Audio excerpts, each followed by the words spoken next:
Well, we made it, folks. It is Friday. I can't believe I'm saying this, but a week from today, we'll be in February. This has been the last full week of January of 2024 that we're going to spend together. Craziness. There was supposed to be snow last night. I honestly cannot. I should have looked outside. That's what a good news person would have done. It tells you I'm not. I can look out across the back of the house, and there could have been snow. I don't know, but there's supposed to be some light snow today. High of 45 degrees, though, so none of that stuff is going to stick. Saturday and Sunday, you'll remember, yesterday it was two great big balls of fire in the sky, nothing else. Well, that's changed. Now, Saturday, sunny at 50 degrees. Saturday, sunny, 50. Sunday, mostly sunny, but 58.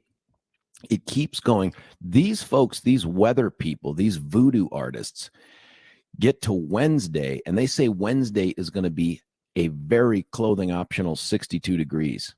Can you believe it? And then 58 degrees. That is all attributable to Mark Crowley driving a fuel non-efficient car, inefficient car. It's the gas that he drives constantly. Billy too.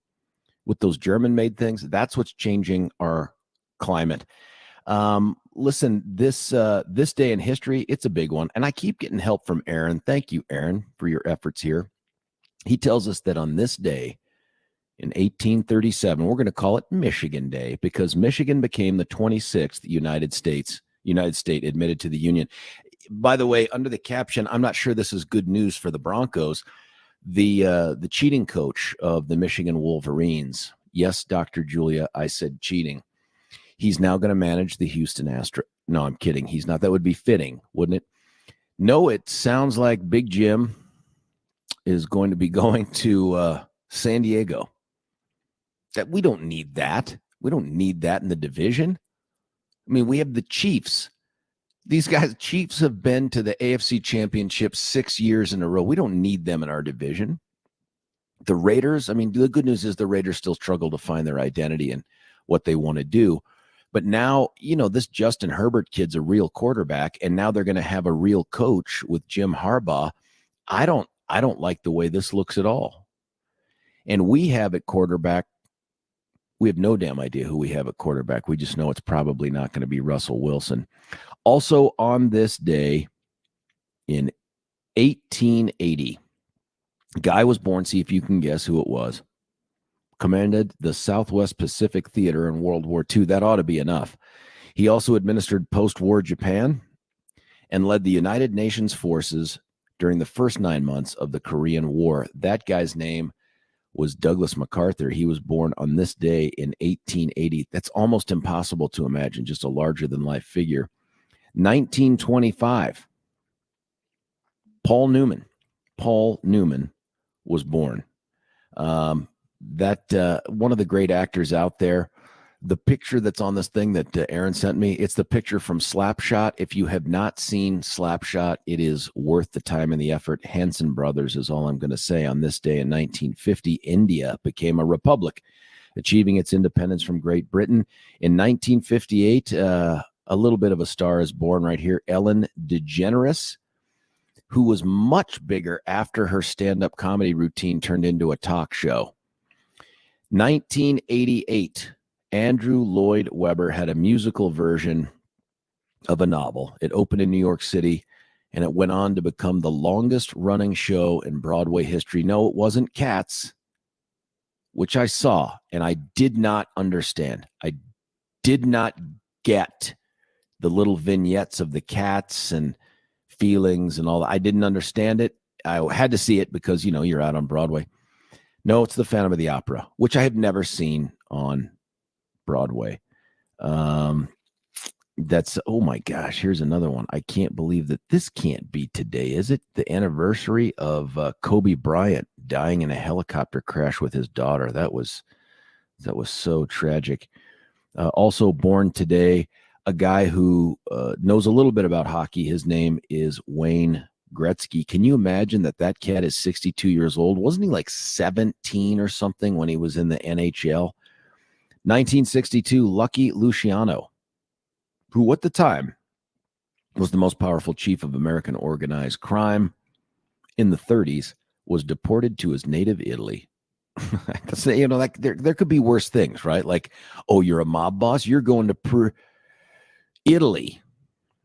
Anyway, the first U.S. expeditionary force to land in Europe during World War II reached Ireland on this day in 1942. Man, there's just a lot of good stuff here that's going on. Something else, though, that happened. This is the anniversary of something else. I found this, Aaron. I don't know why you didn't.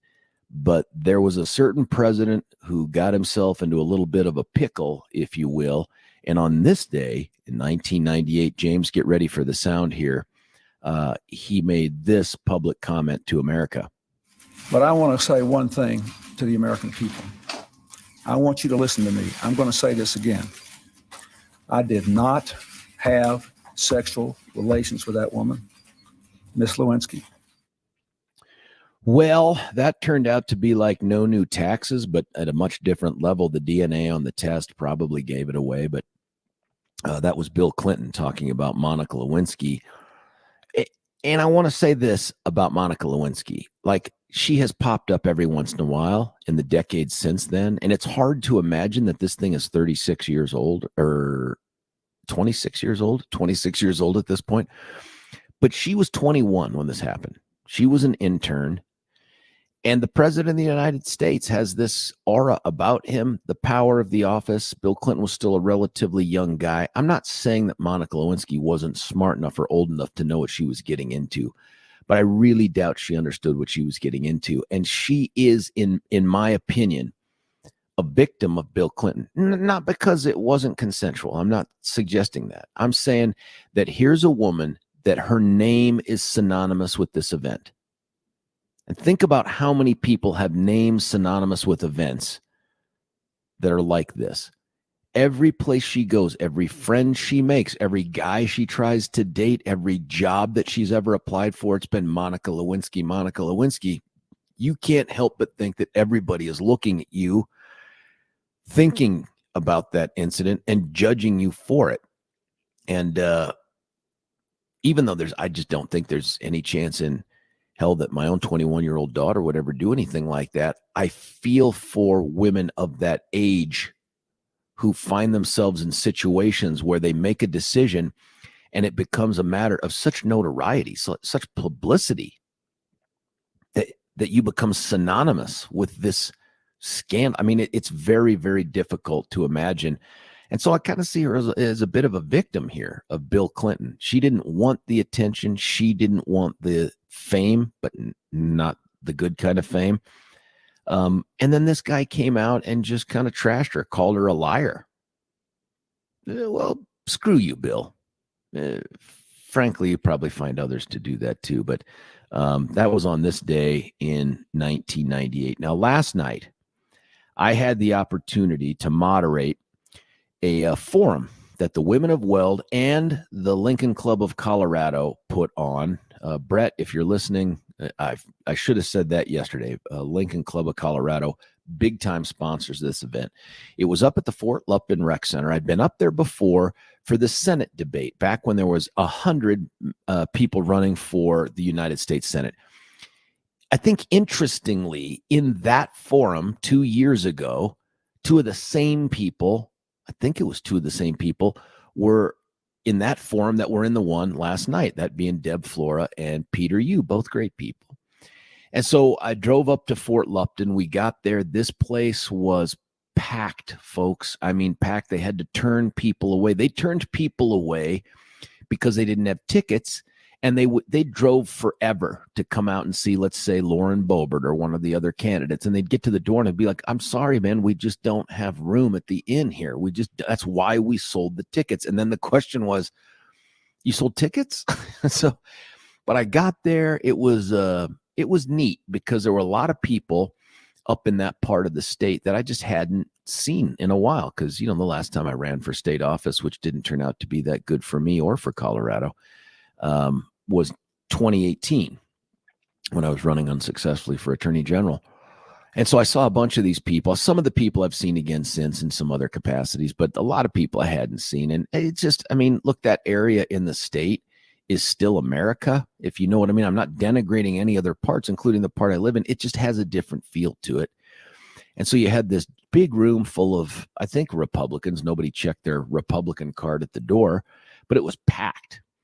And on top of that, they had Dickey's barbecue that was catered there. And so I went out of my way to not eat a ton before that, because if you're going to offer me free barbecue, I mean, Dickey's barbecue, I'm happy to make myself hungry.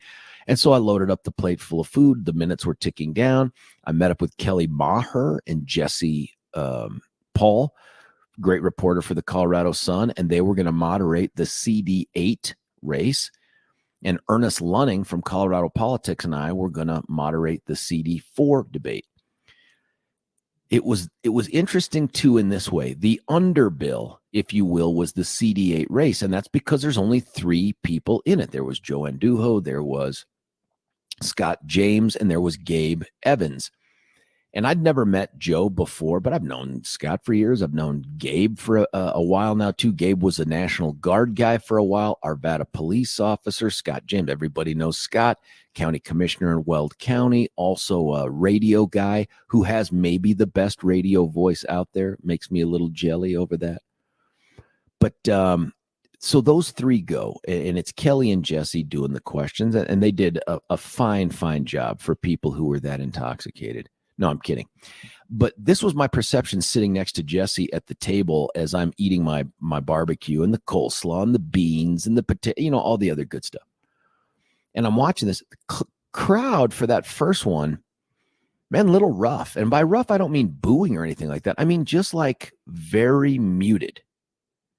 And you would I expected there to be a little more enthusiasm, a little more vigor to it. But maybe it was because we were just starting off, and maybe it was because it was CD8. And here's the interesting thing. CD8 up on that stage represents the more important race for Republicans than CD4.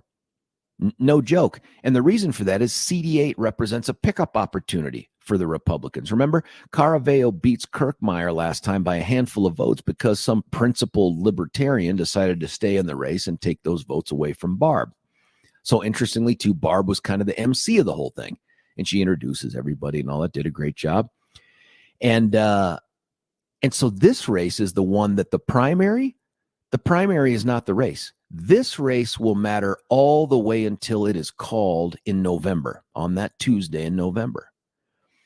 But it was just, in my opinion, folks were definitely engaged, definitely listening, but kind of muted engagement and all that. So they do a straw poll at the end of it, and it's all done by Dominion Voting Systems. No, I'm kidding. It's not. It's all paper ballots. It's all paper ballots, and you got to take it for what it is, right? I mean, it's a self-selected group in that room, very grassrootsy, very engaged, interested. Many of them were there for their own candidates. So if you're a candidate up there, you're trying to win over people that are there for maybe the CD4 candidates or something like that. So the straw poll is held. Joe Andujo, who is I think he comes out of healthcare, super nice guy, great backstory, that this guy was an immigrant, went through the process legally. I thought he did a fine job. I don't know how Joe wins. I don't know how Joe wins in this particular case because he has no name ID, and my guess is no money on top of all of that. So the way this thing turned out, the votes were as follows. Joe Andujo, 13 votes. Scott James got 33 votes, and Gabe Evans got 69 votes. Now, I thought Scott did a great job. His answers are good. Again, the dude's voice is unfair because it's so good and so radio-like, and he has a great story as well. I also thought Gabe was really strong. I mean, Gabe gets to talk from the background of, his grandparents were immigrants. Dude was a helicopter pilot for the military, for the Army. He was in the Guard for a while. He was an Arvada police officer. I mean, he has a great backstory as well. He also has the benefit, looking at that stage, of youth. He's a member of the House of Representatives, a conservative, but he is younger than those guys seated to his, and left to right, viewing, when I was sitting there facing them, was Joe, Scott in the middle, and Gabe. Gabe's younger than the dudes left of him by, I don't know, it's got to be at least 15 plus years. Now, that doesn't probably mean anything to voters, but it should mean something to folks considering when we put someone in this seat, how long can they last in this seat and what other potential do they have to the party down the road? Because very few people are like, I'm just going to run for this one office and then I want to go away. That's just not how politics works.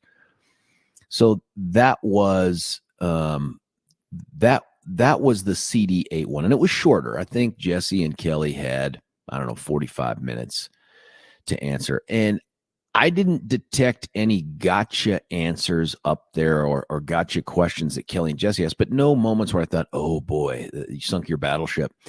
There was one answer that Gabe gave when they were talking about the election 2020. Was the 2020 election stolen?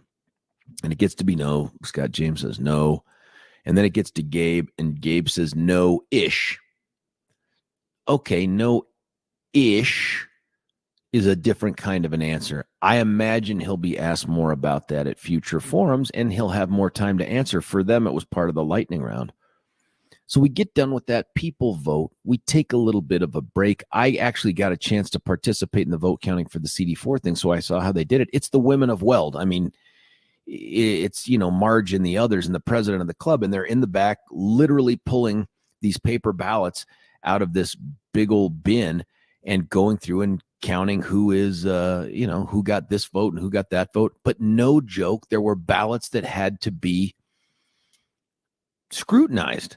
Because despite the fact that it was just like a piece of paper that had pre-printed 3 names on it with little hashes next to them where you could mark down who you wanted, some people chose that as an opportunity to like put little stars next to all of them, or turn it into sort of a makeshift ranked choice voting by putting a couple stars here and 1 star there. And it's like, that's not how this is going to work. And so we ended up, having to discount a ballot or something like that out of it. But that happened. And so then we took the break. We come back. We do CD4. CD4 is the big daddy. CD4 is the big daddy because there are the most number of candidates in it. I think there were 11. One of them dropped out. One of them is a guy. One of them didn't show up. And it was a guy named Justin Schreiber. And you may remember Justin from the show because Justin called in to kind of get me. He was going to get me. And he was, oh, by the way, the media also witnessed. This is one of the women of Weld texting in to say, hey, boob, make sure you tell them that the media is also there to witness the counting of the ballots. That part is true also. There was Kelly Maher, Ernest Lunning. I don't know if Jesse watched the counting or not, but there's always members of the media that are there watching as well. They actually caught me trying to stuff the ballot box. No, I'm kidding. I never did that.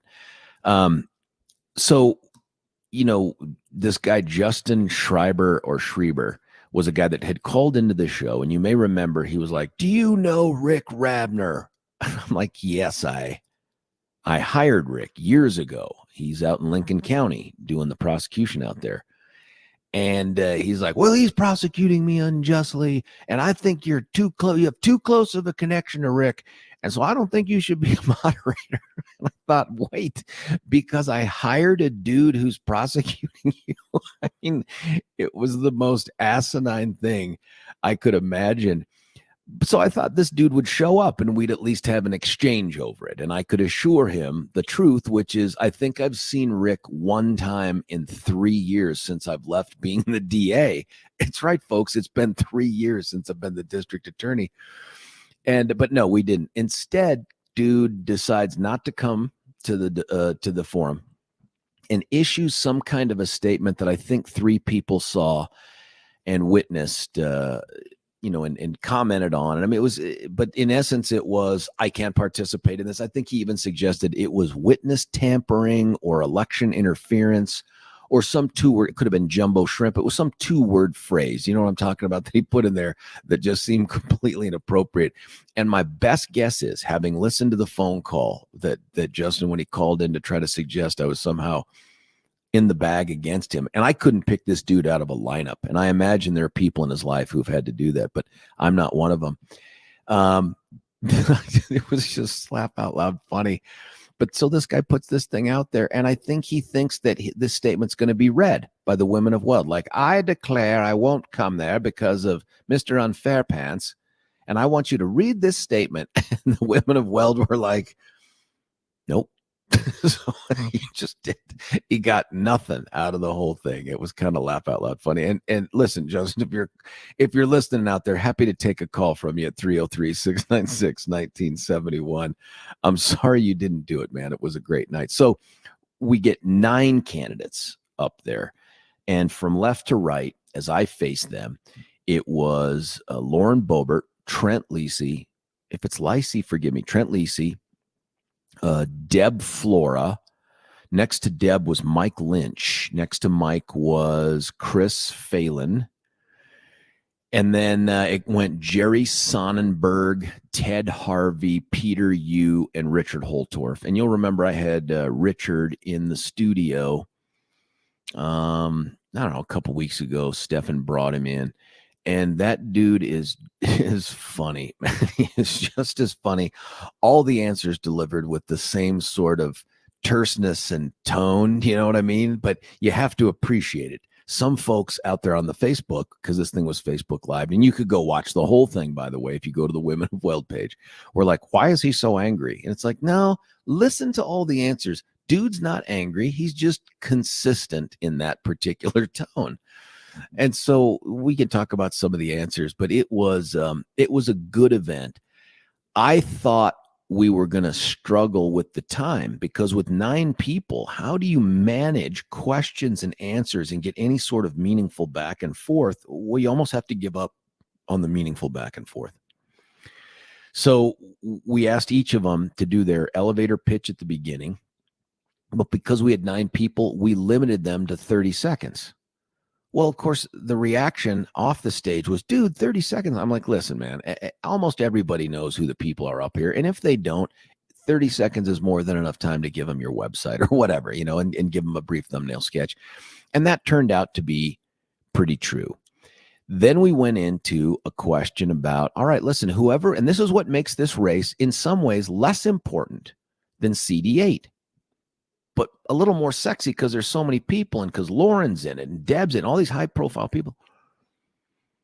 But whoever wins the primary is going to go to Congress for the 4th Congressional District. That's going to happen. There is no short of something you and I can't predict. This thing is over once the primary happens. It is as I described it at the forum, it is the most Republican district on the planet Earth. Now, I don't know if that's true, but it's like an R plus 27. An R plus 27. It's so Republican, somebody who was Congresswoman from an R plus 9 moved there to run. That's how Republican it is. So we asked them, what's your priority? Lot of people said immigration. And you can imagine, like the wall too, the border, the immigration issue, that was the number one priority for them. We had a couple folks who talked about the economy being number one. Deb gave lip service to, and I don't mean that in a dismissive way. I mean, she said, yes, immigration, but the economy, and she talked about the economy. Jerry Sonnenberg talked about Bidenomics. Chris Phelan talked about fentanyl, but pretty much everybody was right there on the border and the immigration thing. And I thought that was probably the right emphasis to have. And I've been saying this on the radio for a while now. Folks, I think this is going to be the number one issue in the presidential race, unless they can get their hands around this thing. The economy is actually doing pretty well right now. The Dow is up over 38,000 or something like that for the first time ever. GDP growth was a shocking 3%. I mean, it's doing pretty well. I'm not saying it's doing well for everyone. I'm saying by the big macroeconomic measures, it is doing well. And I just don't think, first off, Biden gets no credit for it, which is so funny. But I think it's because it's overshadowed by all of the other bad stuff. Not to mention that his son is like an albatross around his neck, dragging him down into the courts. I think that's going to happen. But immigration and the border are huge. And so those became some of those big answers. Then we get to some other questions. We did a lightning round, and I can talk to you about the lightning round stuff. that we divided, Ernest and I divided up the questions and decided who would ask, what at what time and all this other stuff. And you know what? Something I picked up on Ernest, dude's got a great sense of humor, but it is so understated. It just slips right in there that you really have to be listening, but he's very, very good at what he did yesterday. It was really quite funny.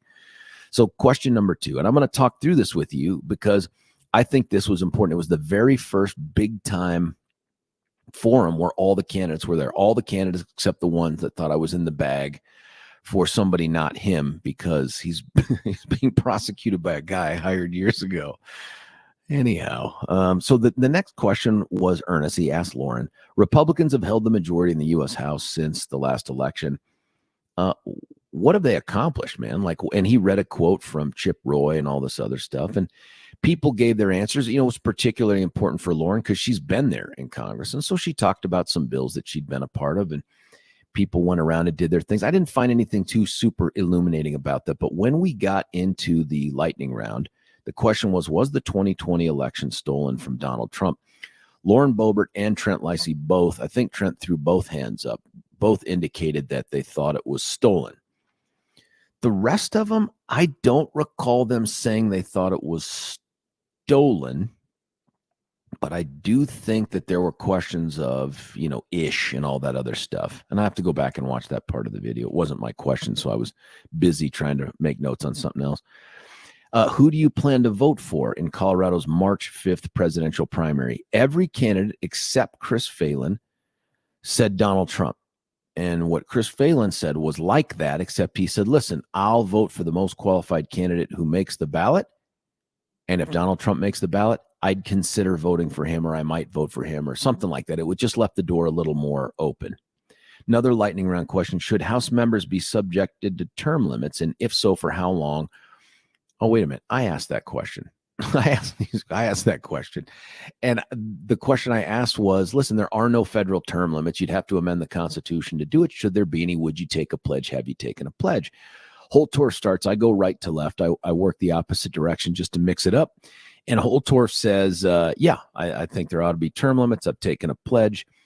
4 for the House, 2 for the United States Senate. Great. Then we move into Peter Yu.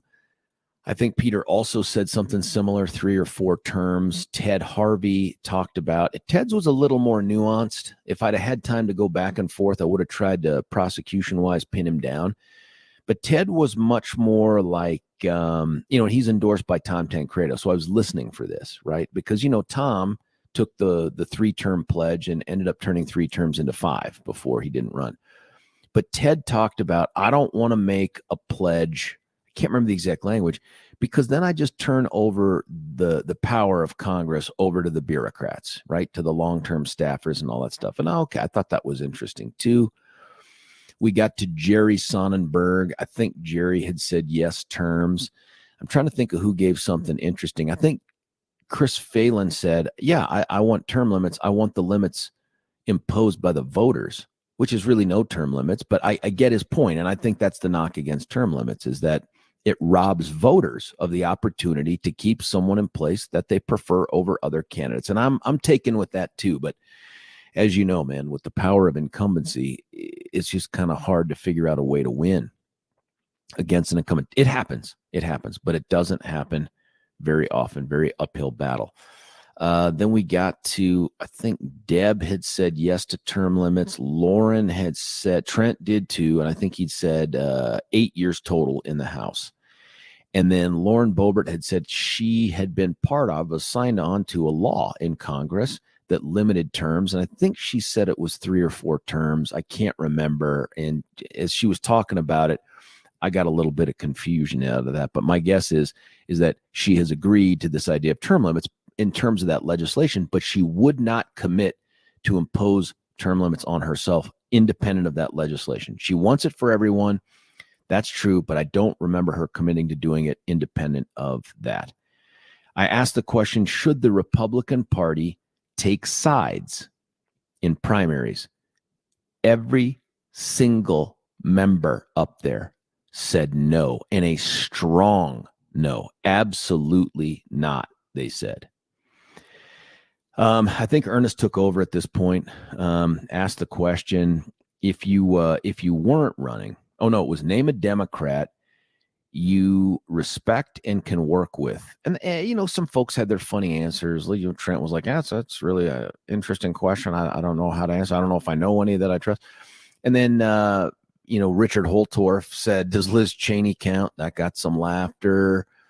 But by and large, it was interesting. The folks that had the most ready access to names were the people that were in the legislature. And that's fascinating to me and telling, because in the legislature, you are almost compelled to interact with your, I don't want to say opponent or adversary, the other side of the political aisle on a day-to-day basis far more than you ever would if you were in the executive branch. So Lauren Boebert had someone that she had talked about. She said, look, I disagree with him on all these policies. Great family guy, great dude. I like him and I like his story. And then Sonnenberg and Harvey and, Mike Lynch and Holtorf, they all had names that they brought up of people, of Democrats that you would be like, what? But the point was, there are people out there, even if they are adamantly opposed to them, that these people respect and can work with. And I got to say, when sending someone to Congress, I think I want that more than no Democrat ever, never. No, I can't. They can't be trusted, death to Democrats. I don't think we want that. I think we want someone who can find some way to work forward towards a bigger victory by, working with the other side on this. 303-696-1971 is the number, by the way. If you have watched this thing, please call in and let me know. There's some texts that are coming in here. It's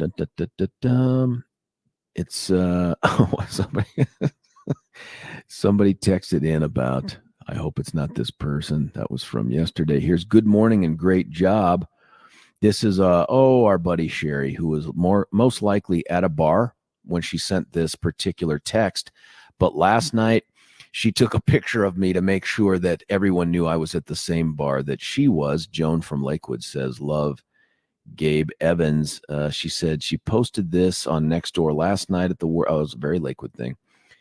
Another texter, but people aren't feeling like the economy is good. I think that's true. I think that's very fair. People are not feeling like the economy is good, even though the numbers are demonstrably good. Chris Phelan introduced himself to me, pronouncing his name as Phelan. Okay, now I did that too. I did Phelan too. In fact, I saw him at the Douglas County Republican Women's Luncheon the day before, and he said, my name is not Felon. I thought that was funny. I mean, for the prosecutor guy, I thought it was funny. Now, I say Phelan, you say Phelan. Let's not call the whole thing off yet. And even though I'll give you the results of that when we come back, let's do this. Let's cut away for a break. I want to continue to talk about this because there was a pretty compelling moment to this. And it may be one of the ones that the left and the media treat as the most controversial. But I thought it was compelling, and I want to talk to you about it when we come back. Hey, you stick around. It's George Brauchler on The George Show, 710 KNUS.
George Brauchler back with you here, 710 KNUS. Talking about the big forum last night that the Women of Weld and the Lincoln Club of Colorado hosted up there in Fort Lupton. Fantastic venue, great crowd. I was talking about the questions that were being asked to the candidates and some of the answers. Now, again, you can find all of this at the Women of Weld page, their Facebook page. They'd had it all live streamed up there, and you can see the recorded thing, and it's broken up into three things. One is the CD8 debate with the three candidates, the CD4 debate with the 9 candidates, and then ultimately Kelly and I reading the results of the straw poll, and I intend to do that to you, for you to the CD4 candidates. So here's where we were at with this, and I was talking to you about the questions that were being asked and sort of where I thought there was something compelling that happened. We'll get to that, I promise you. But let me get you through the lightning round ones here. There was one, after the name a Democrat you respect and can work with. It said, if you weren't running, which of your fellow candidates would you support? And it was interesting. Mike Lynch and Richard Holtorf each said each other. Jerry Sonnenberg, who was seated right next to Ted Harvey, each said nice things about supporting each other. Lauren Boebert said she'd seen Peter Yu a bunch, and she'd said Peter Yu. Peter Yu had picked Jerry Sonnenberg because he wanted to ask him a question about something. And then Chris Phelan, I think, said Deb Flora. And I can't, Deb was the only one. And again, if I had the time to go back and drill down, like I told you about with Ted, I would have done this with Deb. Deb kind of punted. Deb said, well, I'm still trying to figure out who the best constitutional conservatives are up here, and I'm still in that process. And while I think that's a completely fair answer, I also think it's dodging, right? I mean, everybody else came up with a name, but not Deb. And I don't know the value of that, but whatever, it was not a big deal. So then it said, the question that Ernest asked was, do you commit to supporting the Republican nominee in the 4th Congressional District? Show of hands. They all raised their hands, yes, that they would. Now, that's important because you'll remember that question was asked before of a guy named Ron Hankschwanger, who's currently running for the 3rd Congressional District out there to kind of fill the void left by Lauren Boebert saying she isn't running. He was asked that question by me at the Grizzly Rose as he sat next to Joe O'Dea, and I committed each of them to an answer, and each of them said they would support whoever the Republican nominee was, and lo and behold, Ron Hanks came out and ended up not only not endorsing Joe O'Dea or supporting him, actually endorsed his opponent, some libertarian or American constitutional wingnut or something like that. That was an important question, and everybody said, again, in unison, that they would support whoever the nominee was. And then this question, Ernest asks, have you ever been arrested? Raise your hand if you've ever been arrested. 6 of the 9 folks vying to be a member of Congress raised their hand. And it was such an interesting moment to just take it all in, because the reaction from the crowd was applause. It was applause. Lynch, I think, high-fived. I don't know if it was Lauren or Trent Lisi or whoever, but whoever was to his right that had raised their hands.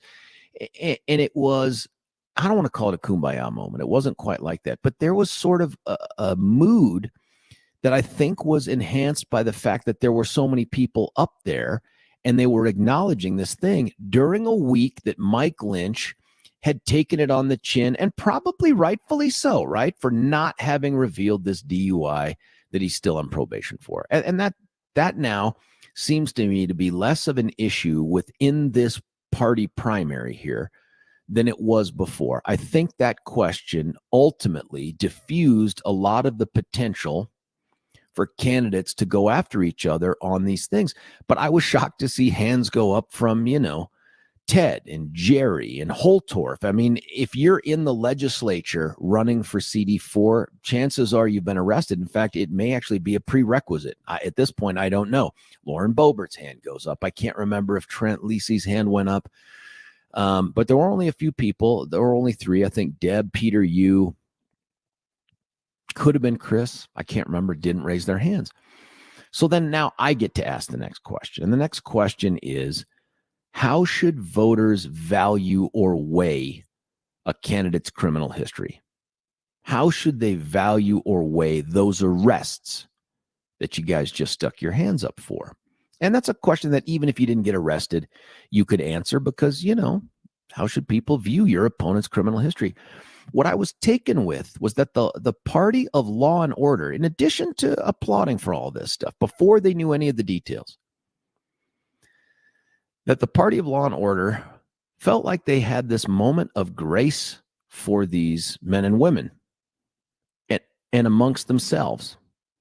And I'll talk to you about some of the answers and some of the things that happened. I mean, because the arrests matter, the kind of arrest matters. So let's do that with the limited time we have left when we come back. I'll tell you about that. We can keep talking about this. I thought it was a fascinating forum. And that to me was the most compelling part of this thing. But there's so much more to talk about.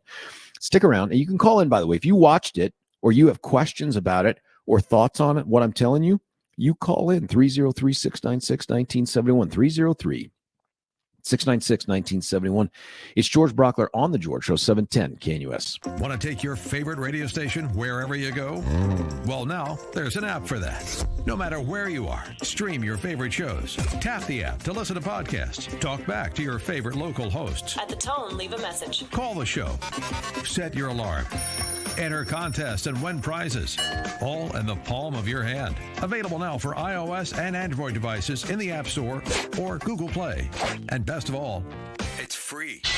Download today. Say goodbye to clutter and hello to convenience when you experience organization transformation in your home. Roll 'em Out Shelves, your clutter transformation experts, create affordable Colorado-crafted organized storage solutions. These custom options will maximize and organize your kitchen and bath storage as Roll 'em Out Shelves carefully designs and builds roll-out drawers to fit your space perfectly to clear the clutter. Contact owners Joyce and Brent at Roll 'em Out Shelves to schedule your free in-home estimate today.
George Brauchler right back with you here, 710 KNUS. Finishing up this hour, we'll have more of a conversation about this because the results, which I will share with you right after the top of the hour, unexpected.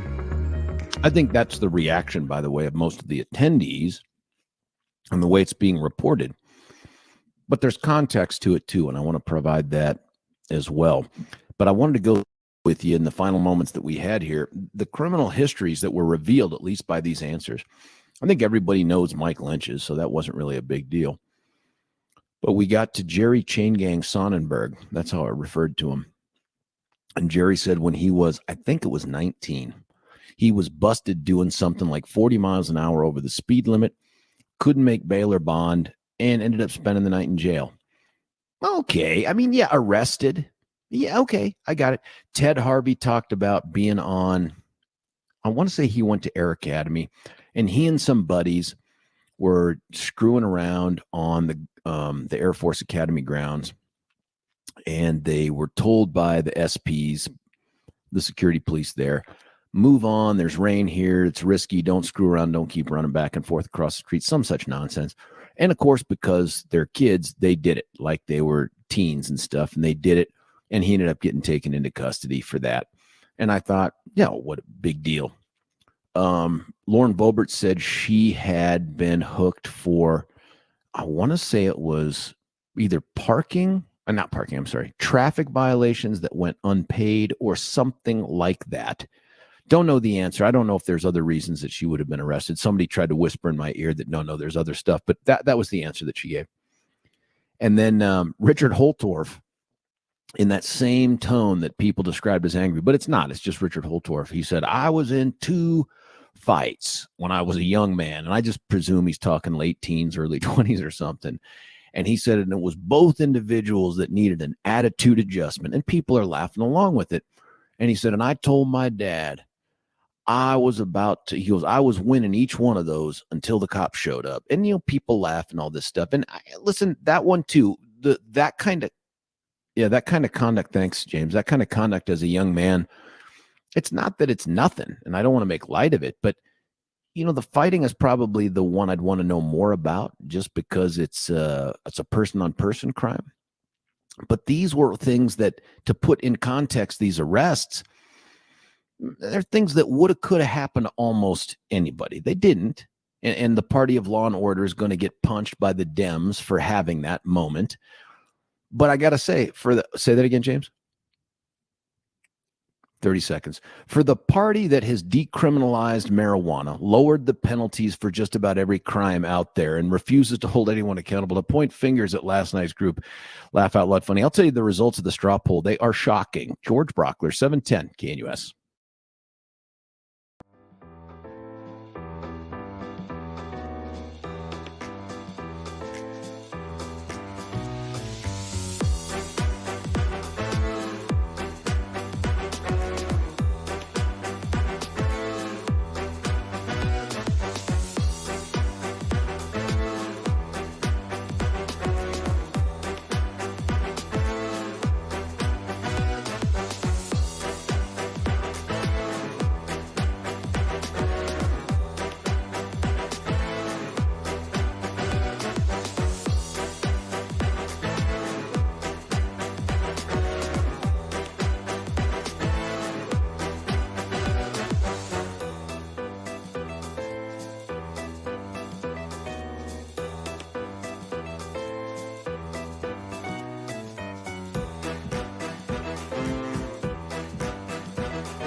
George Brauchler back with you here, 710 KNUS. Spent the last hour kind of giving you the play-by-play from my perspective. You don't need to take my word for how it went or the answers given. You can go to the Women of Weld Facebook page. They live streamed it there. It's all there to watch. I went back and started to look at a couple parts, but I just couldn't get through the hour and 40-ish minutes that was the CD4 debate. But go check it out. And the CD 812, and I said this before, in many ways more important because we're going to hold Ken Buck's seat. A Republican is going to win that seat. But it's up in the air as to whether a Republican is going to take CD 8 from Dr. I pay myself out of my campaign funds, Caraveo. So this is kind of a big deal. Go out there and watch this thing. But, a couple interesting things before I give you these results. And right now, James is getting ready to bring up on the phone for us our great friend and our on-the-ground guy in Israel, Neil Dobro. But and just let me know, James, when you have him. Here's how this thing turned out voting-wise. And I told you 9 people. I read you the names. It was from, I don't know if this is alphabetical or not. I think it is. But there was Lauren Boebert, Deb Flora, Ted Harvey, Richard Holtorf, Trent Lisi, Mike Lynch, Chris Phelan, Jerry Sonnenberg, Peter Yu. Those were the folks that were all on the ballot. Now, there were supposed to be 2 other people there. One of them dropped out. Mariel Bailey did. And Justin Schreiber, who accepted the invitation for the event with my name on the invitation as a moderator and bought tickets to the event with my name as the moderator, then objected to me being the moderator because apparently I hired the guy that's prosecuting him for some felony. I imagine it would have been a 7th hand out of 10 then if he had been there. But listen to this in terms of the outcome of these votes. The number one, the winner of the night based on the votes. Oh, I meant to tell you this too. There was probably 185-ish potential votes there. There were a number of people who just didn't vote. They left their ballots on the table and they didn't vote. And that's intriguing. I don't know why we didn't have compulsory voting. There was definitely an undervote, which is better than an overvote for a lot of reasons. But it was interesting to me that they didn't participate. You know what? It is snowing. Now that I see the sun coming up, it is ridiculous. It is snowing, at least out here in Douglas County. Here's how the vote totals went. Number 1, Jerry Sonnenberg, 22 votes. Now, these votes are going to sound close, but Jerry Sonnenberg won number 1. Let me say this about Jerry. He had a very strong performance. He was in the center of the stage. And when it came to the question of, do you want to ask another candidate a question? And I'll get to that later on. Jerry demurred. He said, no, I'm not going to do that. I'm not going to do the gotcha question thing. And I think that's his right to do that. So it was Jerry Sonnenberg gets number 1. Number 2, Mike Lynch. That's right. The guy who may have had the worst week or so in local politics in a long time got the second number of votes. Number 3 was Deb Flora. Deb Flora, our own 710 KNUS Deb Flora. Interesting about Deb, out of the top 4, Deb is the one that doesn't come from the rural part of the 4th Congressional District.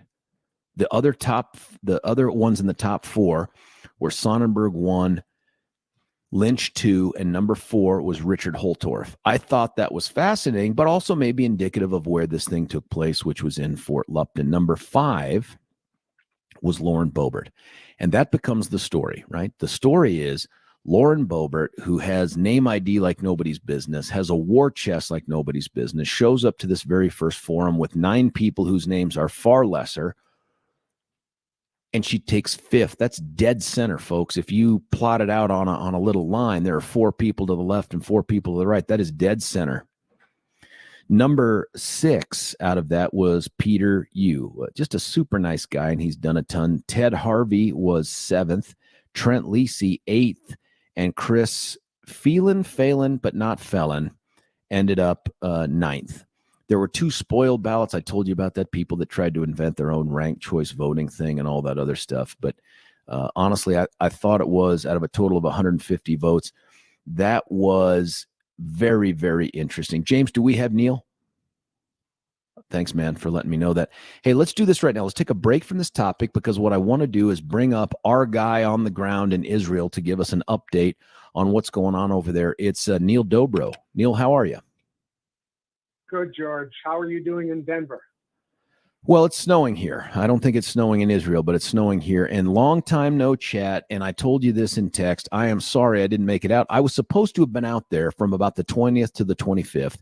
And you had very generously reached out and said, hey, let me know when you're here. Let me know what I can do to help. And I just wanted to tell folks that thing got scrapped because I'm still in uniform. Everybody else on this trip was not going to be someone who had been in uniform or was in uniform. And the defense just put out some different guidance. And that guidance was, for the moment, we're going to stand down on sending people on unofficial missions out there and all this other stuff for travel. So that was sort of how that thing turned out. But I regret not going. How are things out there? Well, we understand that you couldn't come, but we hope that you'll be able to make it another time when things Oh, change. yeah, I definitely want to go. Definitely. So it's a little tense out here for two reasons. Number one, this past week we had 21 of our boys killed, reservists killed in Gaza in one day. In what was How did that happen, Neil? I read the stories on that, but how did 21? That's the biggest loss I think the IDF has had in a long time. Yes, exactly. They were in a building that collapsed. Now, why it collapsed was not exactly clear, except we know that the building was designated for destruction because it was very close to the Gaza community, 600 meters from houses in the envelope communities next to Jewish houses. And the IDF has said from the beginning that they want to make a buffer zone. And this house was going to be in the buffer zone, so they rigged it to explode. Somehow, an RPG hit an Israeli tank, and that somehow led to the explosion that brought the building down upon our boys. So that was very upsetting and sobering for people here. The other thing I think is we've been tuned into the ICJ decision, which came out in the last hour or so. Which I watched. Tell me about that. What is that? Wait a minute. Well, I read the story that they were taking up the vote. They came down with the decision? They came down with a preliminary decision. So ICJ, for folks that don't know, you know the ICJ. Tell folks what it is, where it is, and the issue they took up.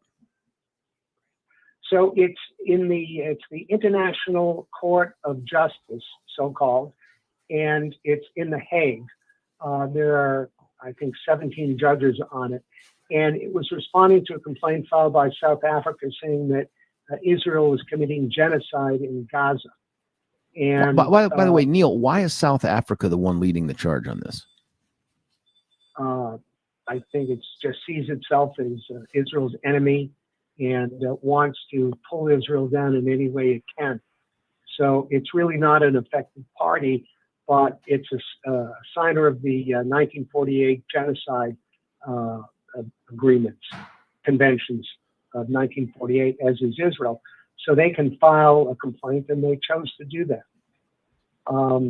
The court is very much one-sided, and it's only preliminary rulings because in order to find Israel guilty of genocide, they have to know that Israel acted with intent to destroy the group, the Palestinians. And they did make a ruling on that, so that's very good. They did make a ruling on the hostages, which have to be released immediately. So we'll see if that happens, and I highly, highly doubt it. Anyway, Neil, it sounds like I'm reading this as we talk, and forgive me for interrupting, but it sounds like the other good news here is they did not order a ceasefire. No, and I don't think that they can order a ceasefire. There's no way they could enforce it, even if they ordered. So it's not terrible, and it's only a preliminary finding, so that's good. But the key factor, the elephant in the room, is that Hamas was basically let off the hook. Hamas is the one that is responsible.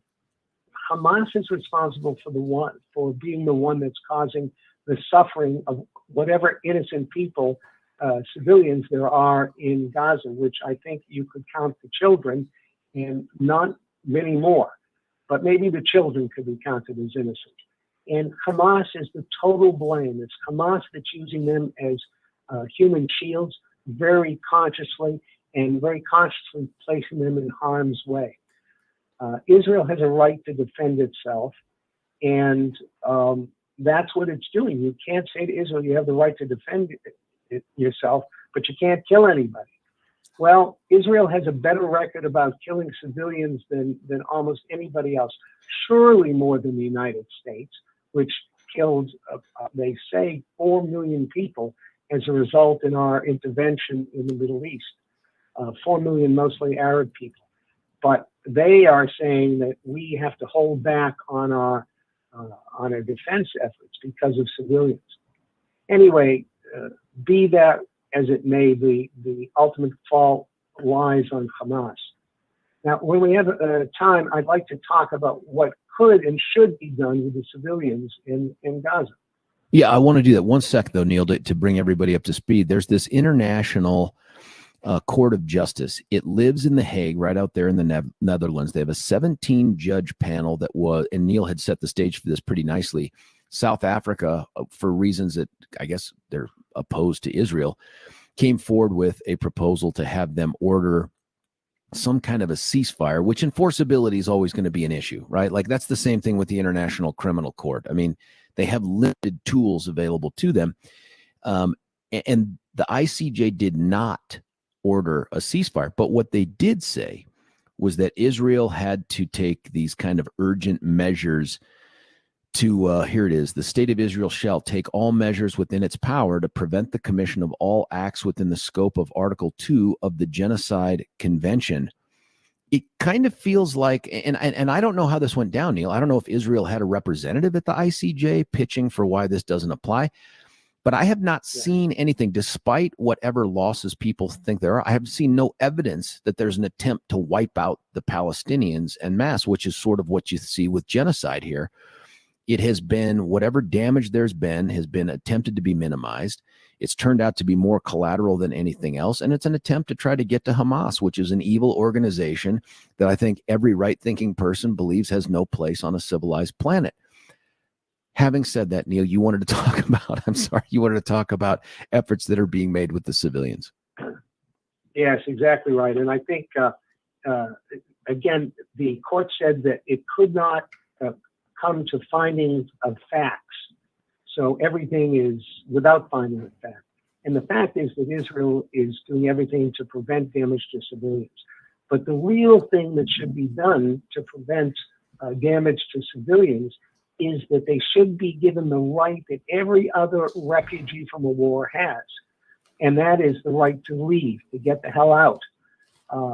12 million Ukrainians left the war. 6 million Syrians got out of the war when their government started killing people. And why can't the Palestinians who want to leave, not being forced out, no one's talking about forcing them out, why can't they have their right to leave? And we know that, as I say, they're in harm's way because Hamas is using them as human shields. So what should happen is there should be a voluntary and it could be temporary exodus of those who want to leave, not forced. This would be the biggest thing we could do to save lives, especially the lives of kids. And also, it would help Israel to prosecute the war an awful lot quicker. By leaving the civilians in Gaza, it makes the war effort much slower, much more careful, and much more costly for our troops to try to prevent lives. So if we can get the civilians out of there, the war effort could go on, and that would bring about real peace, and it would bring it out quickly. Now, what's the obstacle? Egypt has a huge wall with barbed wire that keeps them in at the Rafah crossing. And we could demand that Egypt let them in, even into the Sinai, which is where it would be, even if it was just temporarily, to allow them to be taken to countries that will have them, at least for a while. Egypt certainly doesn't want them. They hate them worse than anybody. So they won't take the Palestinians, but it's okay. Let them just use the Sinai as a temporary staging area. But they're refusing. How much traction is this getting, Neil? I mean, when you say it, it sounds like it's common sense, but how much traction is it really getting? Well, we don't know behind the scenes, but it's the elephant in the room. There's not a major push because the U.S. has said that we can't forcibly move the refugees. Well, okay, we're not talking about forcibly moving. There's 1.2 million Gazans who are displaced. There's an awful lot of them that would like to get out, and they would go in a minute. I think it would probably overwhelm the capacity of the international community to move them, but they should be given that opportunity to move. So by the U.S. saying we can't force them, it seems to say we can't allow them to leave. So this is a real problem, and the one thing that listeners could do would be to write to Biden, write to the congressmen and senators, and say, allow the Gazans to leave. Put the pressure on Egypt, or arrange to have the refugees taken out through Israel directly to airports and have them come out. Now, the international community is against it because there's a long-standing history of keeping so-called Palestinian refugees around to be a sore spot for Israel. That's what happened with. You think that's the goal? That's the stated goal. Is we want them to be there to cause trouble? I think it certainly is the goals of many, many people, but the thinking seems to have become accepted, and I think that's what's behind the obstacle, why they don't want to leave.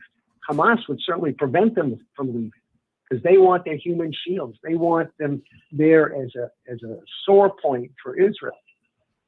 So yes, I do. I think that's ultimately what's behind it. We're talking with Neil Dobro. He's our guy on the ground, former Denverite in Israel for a long time now. Couple personal things, have you or your family endured the sirens or had to take shelter or anything since last we talked? Not since last we talked. There has not been a launch from Gaza into central Israel in over a month. And there's reports that their rocket supply has been severely depleted. Went down from 20,000 rockets to a few hundred, we think.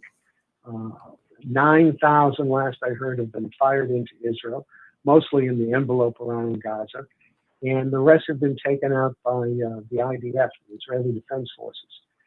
So it's not a major problem, except that our people can't move back to their homes in the south. And 100,000 Israelis are displaced. Nobody's talking about that. They're refugees, but we're taking care of them.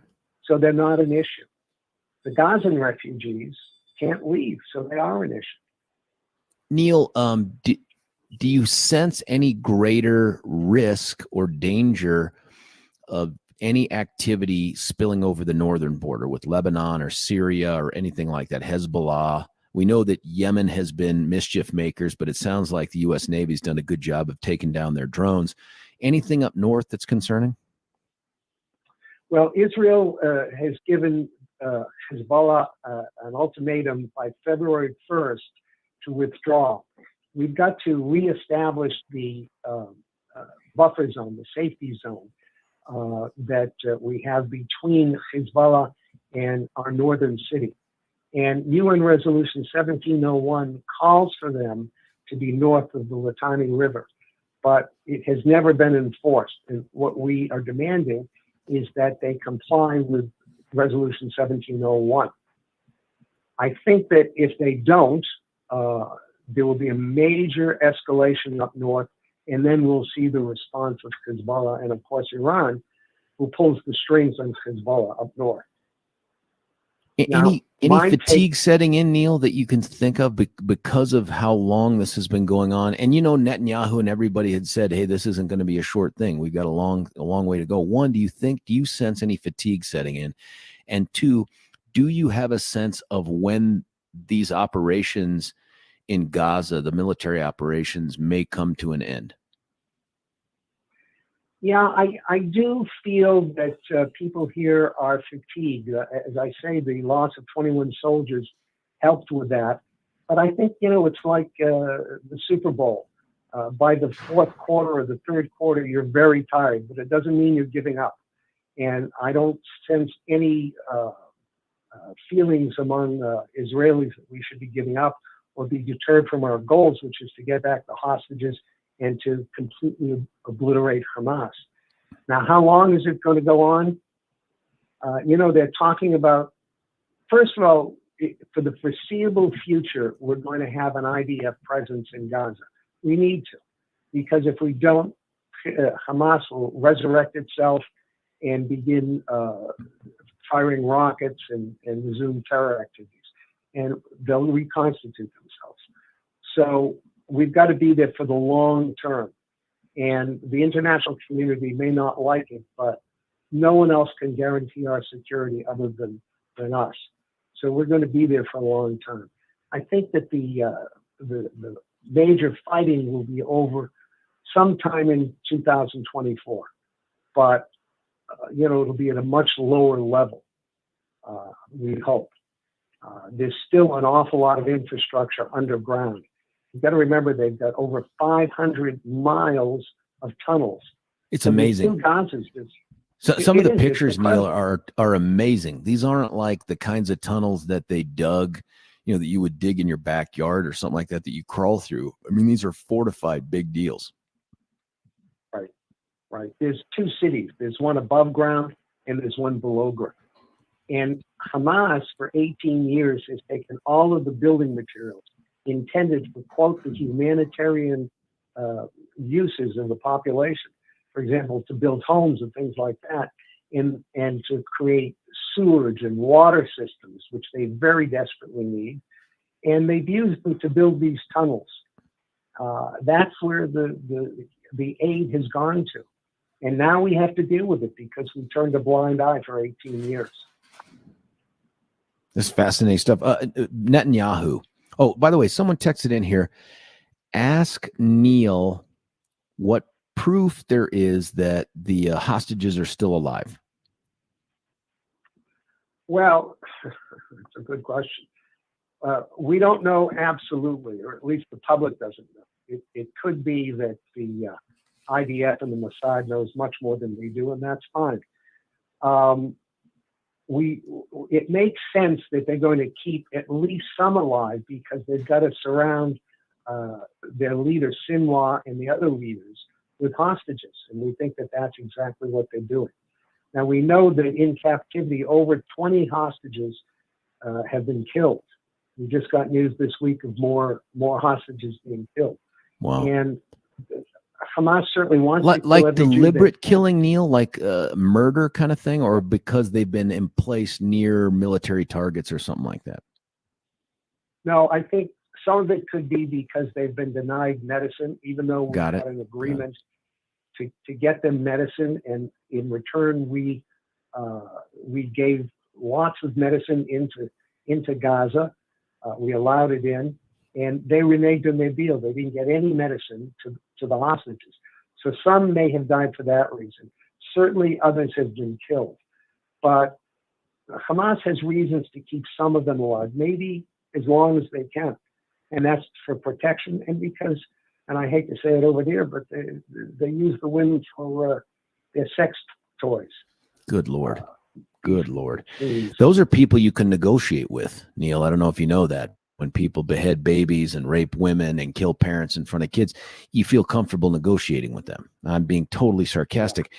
There was an offer, it sounds like, that Hamas made to Netanyahu, and he pretty quickly and soundly rejected that because it included the IDF completely vacating Gaza. Right. again, there's what we know and there's what the government knows and is keeping secret, which we understand.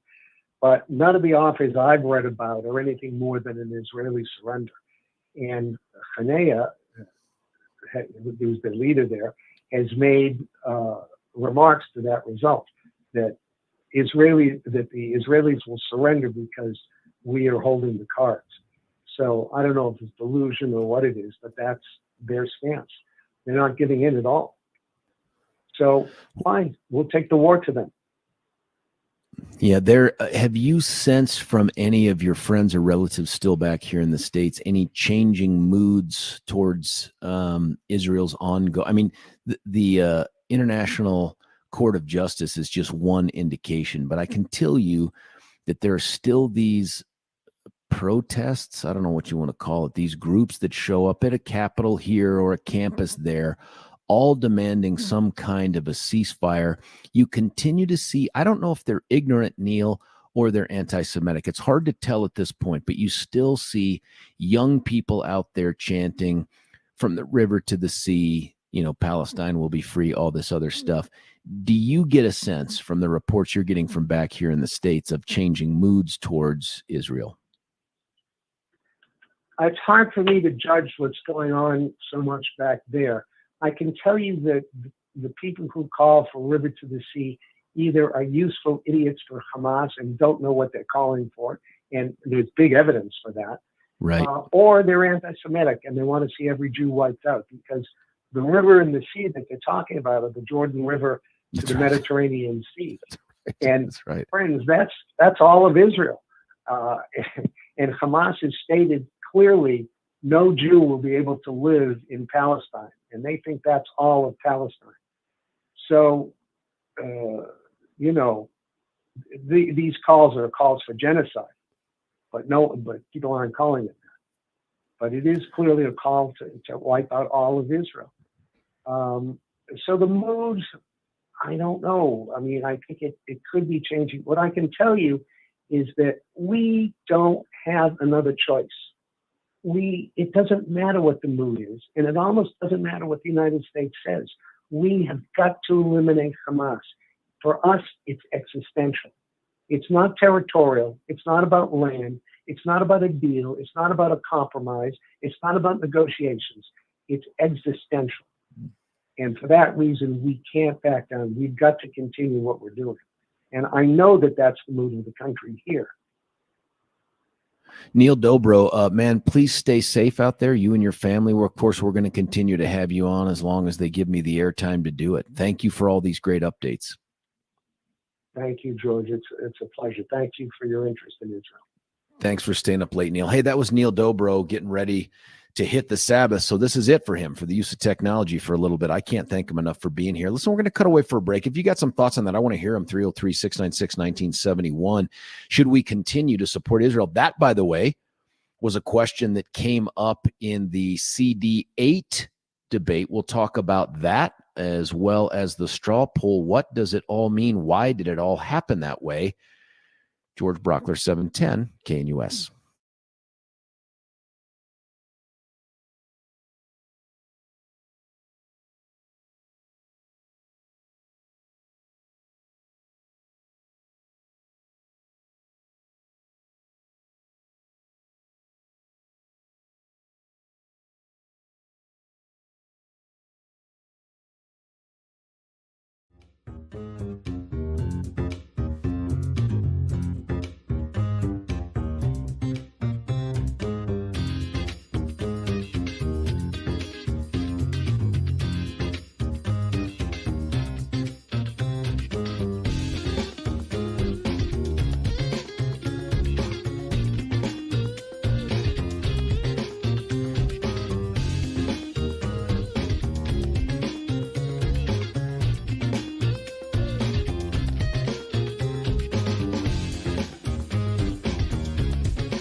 George Brauchler back with you here, 710 KNUS. No better time to tell you about Mitch Floria from the Art of Granite. There is an art to putting together that perfect kitchen or bathroom, whether it's a remodel or anything else like finished basement, laundry room. Mitch Floria at the Art of Granite is the guy to call. One, he's the craftsman that puts it all together and makes it beautiful in a way that nobody else does. But he's also the great businessman. So he'll take that granite, that quartz, that marble, whatever it is you want, the design you want, the content, the color, it can do just about anything. Doesn't matter if it's a large-scale project, a single-family home. It doesn't matter. This guy has done it for years and will continue to do it at the highest level. If you just go in and walk in off the street onto the showroom floor, you're going to see all the great stuff. He'll give you wholesale prices just for that. That's the kind of businessman Mitch is. But more than that, if you mention you're a George Show listener, a KNUS listener, then he says, well, you know what? I like you so much because I listen to that show too. I'm going to throw in the bathroom countertop for free with the kitchen countertop package. Now, I imagine that'd be true for a laundry room or a finished basement as well. If you said, hey, I just want to do one room right now, let's see how it goes, he'll say, that's fine. I'll still make it worth your while. I'll throw in the sink for free. You schedule a consultation with Mitch by calling the cell phone that rings in his pocket, 303-386-5919. 303-386-5919. Got to get him in studio again, man. Such a great guest. Or check him out at theartofgranite.com. That's theartofgranite.com. Now, we'd been talking about, and my thanks to Neil Dobro for taking time out of the part of the week, the last part of the week, because it's nighttime over there, where once the sun goes down, that's it, man. They turn off all the electronics, and if you're observant, you spend the Sabbath day without all that stuff, and then the no mirrors I think, is part of it as well. But this whole thing, and he spent those last moments with us, not watching Netflix or playing a game with his kids, but with us. And I really appreciate that, especially given the harm's way that everyone in Israel and Gaza are in right now. But I think I've made my position pretty clear. Death to Hamas. There's no sugarcoating this. There's no reform. There's no rehabilitation. That's the other thing.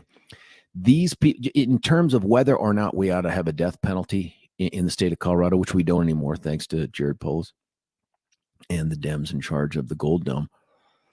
What do you do with someone who has signed themselves up for a mentality that they could behead a baby, kidnap and rape women repeatedly, keep them for the purpose of raping them, kill parents in front of their children? Can you imagine? What, did you just lock those people up? No, I don't think so. I don't think so.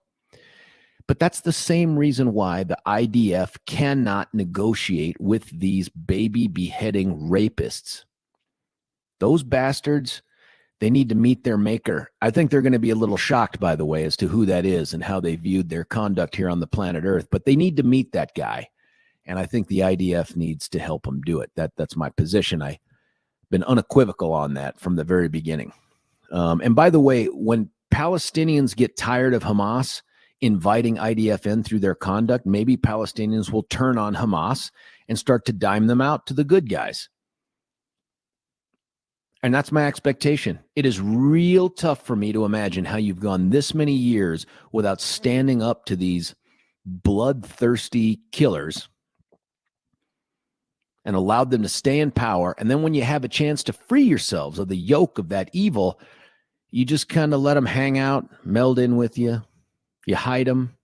You don't dime them out. I don't get any of that stuff. And for all the people out there screaming for a ceasefire, go away. Go away. You don't make any sense to me.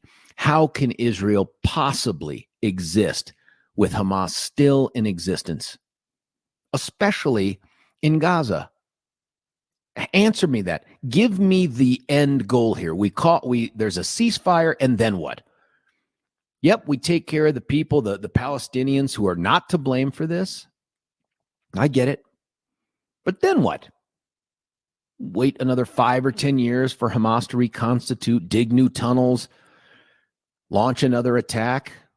I mean, that's just stupid. I mean, there's no wisdom in that at all. There will never, ever, never be a negotiated peace with people who behead. What were we going to do with the Nazis, folks? Could we have had a negotiated peace with Hitler? I don't think so, right? Guys gassing millions of human beings of every age, killing them because they're Jewish. Can you imagine someone saying there needs to be a ceasefire in Germany? The firebombing of Dresden needs to be a ceasefire. We can't do that. Needs to be a ceasefire. The poor Germans. Are you kidding me?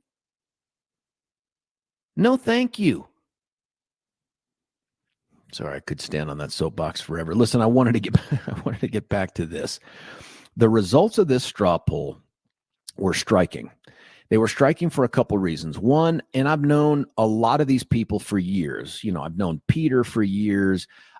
Just got to meet Richard, but I've known Ted Harvey, Jerry Sonnenberg. I've gotten to know Lauren Boebert since she has been in the political realm. Deb Flora, of course, I've known. We were at the border a year ago next month. I mean, I don't know Chris, but I've got to know these people over the years. And it was interesting to me that 3 of the top 4 vote getters were from the rural parts of the state. You know, Lynch, Holtorf, Sonnenberg. I can't remember if Lynch has a ranch or anything like that, but Holtorf and Sonnenberg are straight up ranchers, man. I mean, these guys are right there in boots riding tractors and all that other stuff. In fact, I remember one time I was calling Jerry and I can't remember what it was for. This was years ago. And I think I was calling Jerry to say, I'm not running for, that's what it was. It may have been, I was calling Jerry to say, I'm not going to run for Congress. It wasn't years ago. This was recently. Dude was on a tractor, had to stop driving the tractor to take my call. I mean, are we worse off if we have a guy in Congress who happens to be a guy who tills the soil and does stuff with livestock? I mean, is that the worst thing in the world for Colorado for the 4th? I don't know. I don't think so. And that's no way an endorsement. I'm just saying you have a diverse group of folks up here. I just thought it was compelling. I wanted to tell you about a couple other answers and then get your feedback on this, because when you take 5th out of 9, when you are dead center, left to right, 1 through 9 on that polling, on that straw poll, does it mean anything? Does it mean Lauren Boebert is not going to win the 4th congressional district? And if you live in the 4th, I want to hear, by the way, your opinions on the 8th as well. If you live in the 8th or the 4th, I want to hear from you. Who are you going to support at this point? And more than that, I want to hear, in your opinion, does Lauren Boebert have a chance? Because I'm telling you, sitting where I'm sitting right now, I still think she stands the best chance of winning. Name ID, war chest, the fact that there's going to be more than one other opponent on that primary ballot. We'll talk about all that stuff as we continue to work through here. One of the questions after that moment, that kumbaya moment, that I guess that's how I'm going to describe it now, over the arrests and all that other stuff, was a question about immigration. But it was not like, hey, should we secure the border? That was the CD8 question. What would you do about it? I'd secure the border, do some other things. This was a question that said, got it. Kind of pretend we secured the border. Yes, that's going to happen. We all get that part. But what do you do with the people that are still here in the country? Whether they've gotten here through visas or they're here illegally, DACA, whatever you want to call them, what do you do with them? And I thought that those answers were pretty fascinating as well. There were, Chris Phelan, I think it's Phelan, now that I say it, because I remember thinking I wanted to say, Chris, I can't stop this Phelan. Chris actually had the shortest and perhaps the strongest answer, which is, it's buses that brought them up here. It's buses that can take them right back. And that was an applause line. And there were other folks who had different answers, maybe perhaps more nuanced answers about what to do. But at the end of the day, the resolution here was got to secure the border, and then we can figure out, then we can try to figure out what to do with them. But yeah, I think even Deb Flora said, we can't even really have the conversation about what to do with them until we secure the border. And I agree with the idea that you cannot have a conversation about, my God, amnesty or whatever you're talking about until you secure the border. And that's what the Dems want to do. I get that. But I'm saying, for purposes of this question, it was presuppose we've secured the border. Take that off the table. What do you do with these people? Because that's a question that speaks to our humanity, our Christianity, but also the concept of law and order and what are consequences for breaking the laws. And in the order in which these questions were asked, I was anxious to see how they would do that. Now, listen, we're going to cut away for another break here. I want to come back and I want to revisit some of these other answers with you. We're getting close to the end of this thing in terms of the forum. But can Lauren Boebert win? Can she win? Biggest name, biggest war chest. Can she win? Does this straw poll give you any indication about how challenging this will be for her? I'd love to get your thoughts. And who do you support out there and why? 4th and the 8th. You got more candidates now than you're ever going to have in the 4th. You might pick up another one in the 8th. But who do you support and why? 303-696-1971 is our number. My name is George. This is The George Show at 710 KNUS.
Right here in the jungle on 710 KNUS. It's the Friday edition. We're about halfway through. You know that we get replaced at the 10 o'clock hour by all the big-time national guys, and then we come right back to you on Monday live and local. James stuck with me this morning behind the glass, but Monday it'll be the BTs again. I think we're together for the entire week, talking about the big forum, the first of its kind forum that took place with 9 of the original 11 candidates for CD4 and the 3 candidates for CD8. CD4 was the one I moderated. Kelly Maher and Jesse Paul from The Sun moderated CD8, going through the results and getting your feedback on this. What does this mean for Lauren Boebert? Here's some of the texts. Lauren can't win. She rubs, in quotes, too many people the wrong way. I think that's tongue in cheek. I'm guessing that at least a good handful of Lauren's votes came from her supporters who actually live in El Paso County. She's not resonating with a lot of Weld residents, at least yet. Eastern Plains people know we all put on our pants one leg at a time. Fame and infamy aren't really our thing. That part, I imagine, is true. Good morning, fellas from Nebraska. I agree with you. You know, when you live by the sword, you die by the sword. These are mostly to be completely wiped out. Oh, yeah, Hamas. And I don't have any doubt that Donald Trump will wipe them off the face of the earth. I hope that's true. Our friend Eric Good, or George, if I could be king for a day, Congresswoman Rashida Tlaib would be forced to visit Israel and speak to every family and answer questions to their loved ones killed by Hamas for her saying from the river to the sea. Despicable, obviously, on her part for saying such a thing. But I think she knows it. I don't think she's a useful idiot. I think she knows exactly what she's saying, and she has it against the Jews. Our friend Corey asks, George, who was the best communicator last night? Who did the best in presenting their message? It's a great question. And of course, Corey's a trial attorney, so that's why he asked that. I'll say this: in CD 8, the first 3, and I know Scott and I know Gabe, and I love those dudes. I mean, they're just good, solid Republican people. But I'll say in terms of presentation, Scott was clearly the better presenter. He talked in paragraphs. He's not an or an guy, and that's not to say that the others are. And he just has a delay. You can tell this dude talks, right, for a living, and he does so well. He's a good communicator. Joe sounded very earnest to me, but there were times where, he would forget where he was, I think, in the answer, and it just wasn't smooth. That you get that the more you run, right? The more events you do, you develop a pattern. So I don't think that that's game over for him in terms of presentation, but I'd say if I had to rank order them, I'd say it was Scott, Gabe, and Joe. In CD 4, Ted Harvey's a good talker. He sure is. But I'll tell you, Holtorf may have had the best response from the people there, not his best responses to his responses. And I thought that was telling too, but he's a funny dude. I mean, at one point, Lynch says, half the reason I go to the Capitol anymore is just to see what Holtorf's going to do. And Holtorf goes, that is true, 100% true. But Jerry Sonnenberg, in my mind, comes across as authentic as anybody you're going to get. Deb Floor, of course, is, great speaker, did a great job. That's not to take away from anybody else on that stage who I'm leaving out. But authenticity-wise, it's hard to beat Jerry. Because I don't know, he's just like that dude. I don't know how to describe it. The guy could have been a politician in the same exact area from the 50s, 60s. He's just that guy that came in off the ranch and decided to run for office. Lauren has very strong qualities when she delivers. But the response from the crowd wasn't as awesome. So these guys are all going to get better and better as they continue down this road. This is going to be a big one. Hey, listen, got to cut away for a break. When we come back in the 8 o'clock hour, we'll continue the conversation with you, maybe even change it up. Stick around. George Brauchler, 710 KNUS.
George Brauchler back with you here. We're halfway through the Friday show. Congrats, folks. You are only a couple hours away, I am at least, for heading to that stretch into the weekend before I join you again for 710's live and local Monday through Friday offerings next Monday at 6 o'clock. Now, over the weekend, we've got some great folks that come on board here. Jimmy Sengenberger, Randy Corcoran, Dr. Dunn, and a guy named Pete Boyles filling out the morning on Saturday, and I think even on Sunday.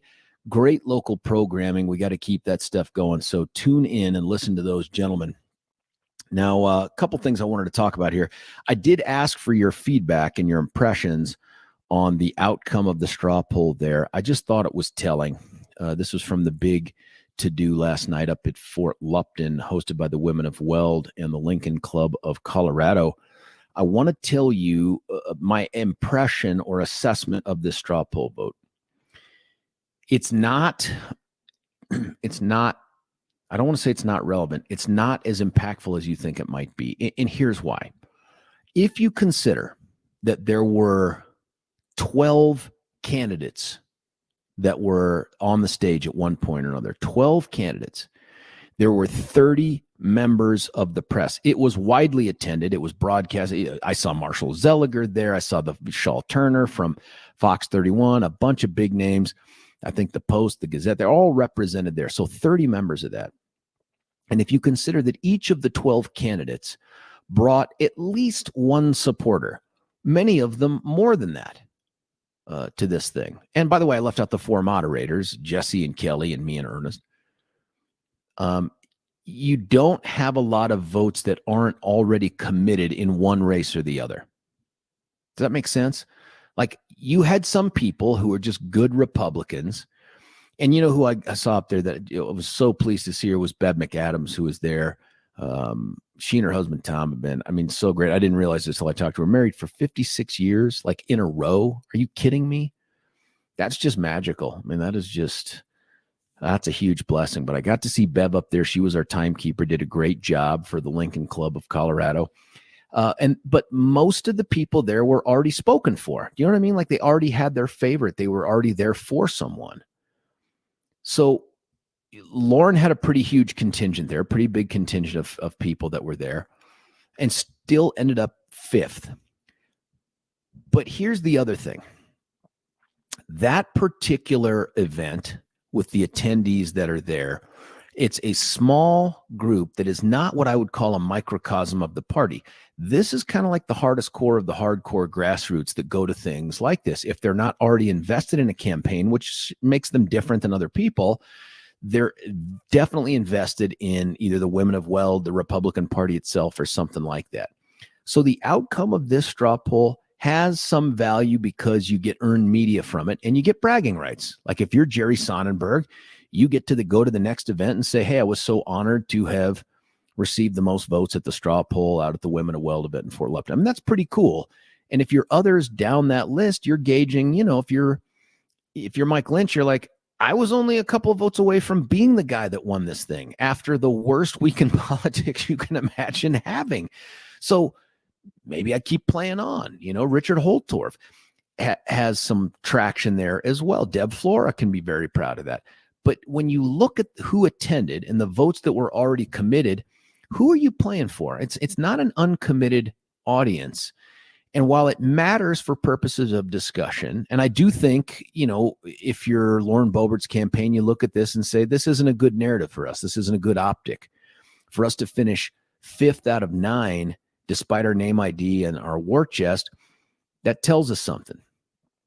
I've had a lot of people say to me, I just don't think she can win. I just don't think she can win. I don't agree with that. It could happen that way, but I don't agree that it's a foregone conclusion. But if you live in CD4, who are you going to vote for? Is Lauren off the table to you? Let me tell you, there was a moment where there was Kelly and Jesse, who ran the CD8 race, refused to give them the opportunity to ask each other a question, which I get their reasoning for it. They're just wrong. But we did. We had 9, Ernest and I did, let everybody ask one other candidate a question. And of course, 2 of the questions came to Lauren. There was a concern at first that it would be like, well, there's going to be 8 questions for Lauren. because she moved here and all that other stuff. There were two. One of them was from Deb Flora, and Deb used a quote that Lauren Boebert had given during the time that Kerry Donovan had jumped into CD3. This was a cycle ago. Now, I don't know if you remember this. Kerry Donovan, she didn't live in CD3. And so Lauren had a pretty strong quote about maybe she ought to focus on where she lives instead of trying this political opportunism thing and all that. Well, Deb Flora, very politely, if you can say it was politely because it's such a tough question, asked her, how do you defend that quote in the context of what you're doing now? And then there was something that happened in one of the other questions when we were talking about earlier. Remember when we were talking about the arrests?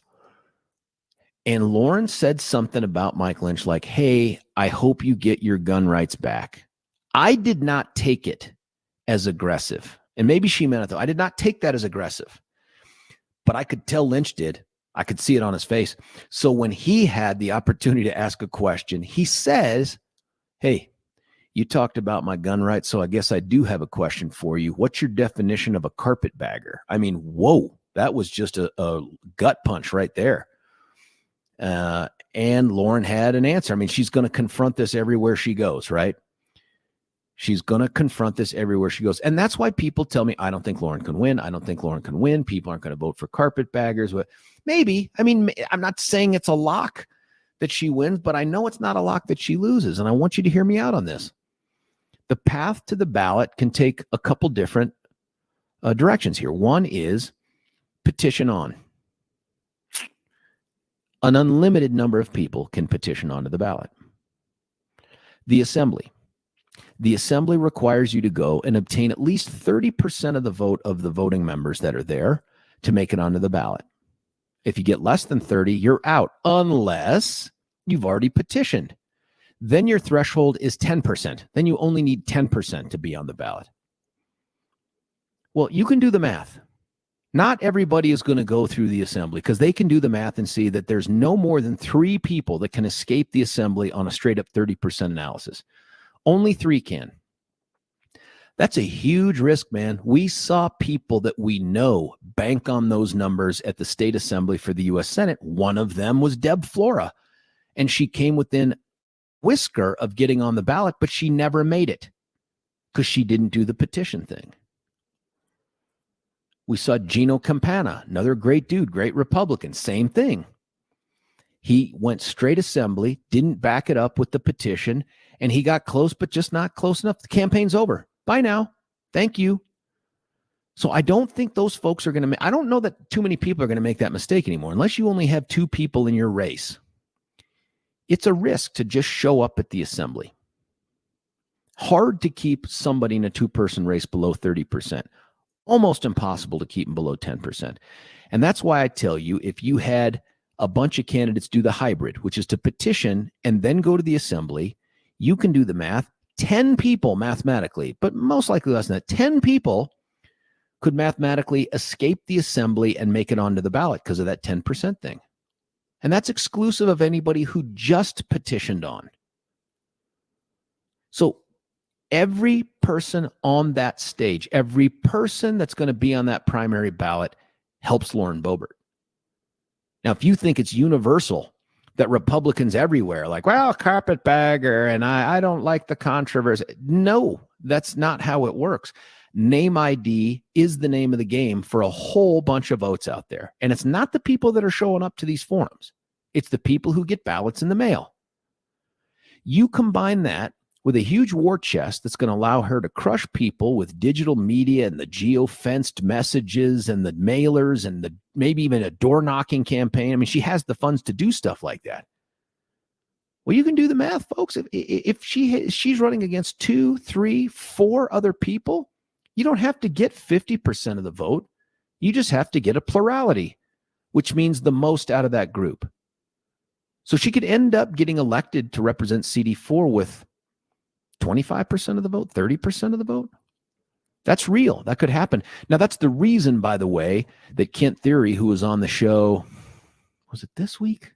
Maybe the 22nd, 23rd. So this week, when Kent Thiry was on, And he talked about the ballot initiatives that he's sponsoring, he's leading. Sponsoring's too strong, that he's funding and supporting. That would keep that from happening, because there would have to be some type of a primary. And that primary, someone would have to get 50%. Now, I advocate for the idea that top 2 vote getters go to a 2-person runoff, because then one of you has to get 50. He wants to do ranked choice voting. So the top 4 move on to that. And then you do that complicated, tough for some voters to figure out ranked choice voting. And one of them is going to get over 50% that way. So nothing like this could happen. But for right now, it's real. So for those who are like, oh no, Lauren Boebert only took 5th at this particular event, I just don't think that's dispositive of what happens in this race. I just don't think that's the end.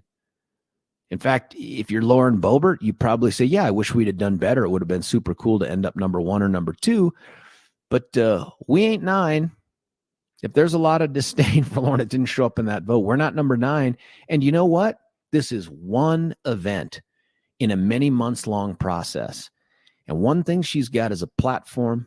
She's got over 1 million, I think, Twitter followers. And she's got endurance. I mean, she may be a grandmother, but I don't know how old she is, in her 30s or something like that. She's got the ability to keep moving forward. So if I'm her, my takeaway is, yeah, I'm disappointed, but so what? Let's keep moving forward. I still got to bring my message to these people and get a chance to win their vote. On the other hand, the response from that crowd, pretty tepid towards her. Not enthusiastic, not how I saw her when she was on the campaign trail in 20 and 22. And the response was better for the local guys and gals. So very interesting the way that turns out. Now, the crime thing was real. And I want to talk to you about that as well, because there's a couple things that that the legislature is doing out there right now that I wanted to tell you about. But yesterday, I ended up getting a text from a guy who's in the know on the things going on in the legislature. The bills that I talked about, and I can't remember how much detail I went into with you, but I'll tell you some of the gong show things that are going on in the legislature right now, because I wrote a column on it. And it's just in less than 20 days have gone by, right? Like since we started, we're about at that 20-day mark. There's still 100 days of damage that could be done. 100 days. This is just the stuff that we've had in like the first 3 weeks of this session. And I said, this is a sentence from it. The Democrat-controlled General Assembly has already revealed its theme for criminal justice reform, and that theme is bonkers. I mean, it's nuts. Do you remember when we talked about the fact that there was this proposed piece of legislation that was going to allow kids like me and Billy to create mischief in schools by demanding that teachers, faculty, yearbooks, all this stuff bear the name that we tell them for any reason or no reason at all? No limits on the number of changes, no explanation as to the reason why has to be given, that you were just going to be able to change your name. Well, you would have thought you can't make anything dumber than that. Well, and then enter Lorena Garcia. She's a Democrat representative in Colorado, and she just said, hold my Bud Light, because she has a proposed bill. It's HB, and you can look this up, HB 1071, and it seeks to change the law regarding name changes for convicted felons.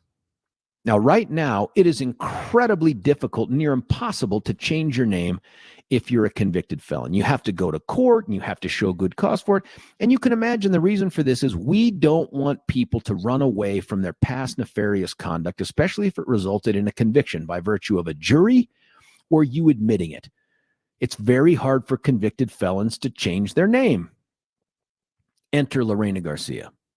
She has now proposed a bill that would create an exception, a special good cause finding for convicted felons who need to change their names, who want to change their names to conform with their gender identity. No joke. No joke. So if you're and this is how I called it in the article, if you're a cis felon, like you're one of those people who's pretty content with the gender you were born and identified with, you're stuck, right? You're still going to be Charles Manson. But if Charles Manson wants to change his gender identity and become, I don't know, Susan Sparkles or something, that's going to happen. That's going to happen if this law passes. What are we doing? What in the hell are we doing? Why would we carve out a special exception for this group? It seems to me when you commit a felony, the name you had when you committed it, that ought to be the one you keep, right? We're not saying you have to keep the gender you were when you committed the felony, but the name you got to keep. That one, that's important for the public to be able to look up, access, and to know who you are and what you've done. Now, whether or not they should hold it against you forever, that's a completely different conversation, but this is one of the bills that they've offered. Here's another one. House Bill 6. House Bill 6 is crazy, and that's a bit ironic because it's about mental health. House Bill 6, all Dems, of course, and I'll talk to you about the attempt to redefine recidivism here later on. House Bill 6 seeks to make it easier for people who are incompetent, legally incompetent, to enter into contracts with the DA's office called diversion contracts in order to be diverted out of the criminal justice system. And let me just sound out how ridiculous this is. If you are incompetent, you do not know what's going on in court. You don't understand the procedure. You don't understand the charges against you. You can't meaningfully participate with your attorney. And in fact, in most cases, although we've changed it a bit over the years, you would be sent to a place where you can be restored to competency before the case is allowed to proceed against you. Well, House Bill 6 is an attempt to say, even if you're legally incompetent, district attorneys cannot use that excuse as a reason to exclude you from diversion. Now, understand diversion, which is a great program to keep people out of the criminal justice system or to at least divert them from the formality of going through sentencing and all that other stuff. It's predicated on being able to take accountability for your conduct. Like you can't say, I didn't do anything wrong. I'd love to go to diversion. You got to own it. You got to eat your conduct and show remorse and show the potential for rehabilitation, and also sign a contract that acknowledges if I fail here, it could even be diversion through a deferred judgment. If I fail here, there could be heavy consequences for me. Enter the Democrats to say, even if you have gone to court to avoid responsibility by claiming I don't understand the process, you should still be given the opportunity to go through diversion. I don't, where you have to take accountability for what you do. You can't make this stuff up, folks. These people are dim. But it may be less than that. It may not be because they're dim. It may be because they know it doesn't matter what we think. Republicans are in such a deficit in the General Assembly, both the Senate and the House. It doesn't matter. You can run gong show bills like this because who can oppose you? Nobody. This is what's going on in our General Assembly. They're going to allow people who don't understand what's going on in court to enter into contracts that ostensibly divert them out of the court system because they're going to take responsibility for their conduct and they're capable of rehabilitation. Now, I had the pleasure and the honor of appearing on Colorado Inside Out yesterday for the taping. It'll air today. Great show. I love it. Kyle Dyer is one of the most genuine, nice people you're ever going to see, ever going to meet. And it was a great panel. Of course, there's Patty Calhoun. We love Patty. Nobody knows Denver like Patty Calhoun. That's just the bottom line. There was also an attorney, a civil rights attorney that was on there. There was Jesse Paul. There was me. And it was Tyrone Glover, who is the civil rights attorney. And I had made some similar comments to that about this incompetency bill. And you know, Tyrone gave a very thoughtful response in the way that was, listen, the way the courts deal with people with mental illness is broken, and it's got too many people in it. And by the way, that's true for one big reason. Public defenders and defense attorneys have figured out they can clog up the system and slow the process and make it hard on prosecutors by claiming incompetence and insanity, even when it's not legit. Okay. So, and by the way, if you're a defense attorney out there, I've been you.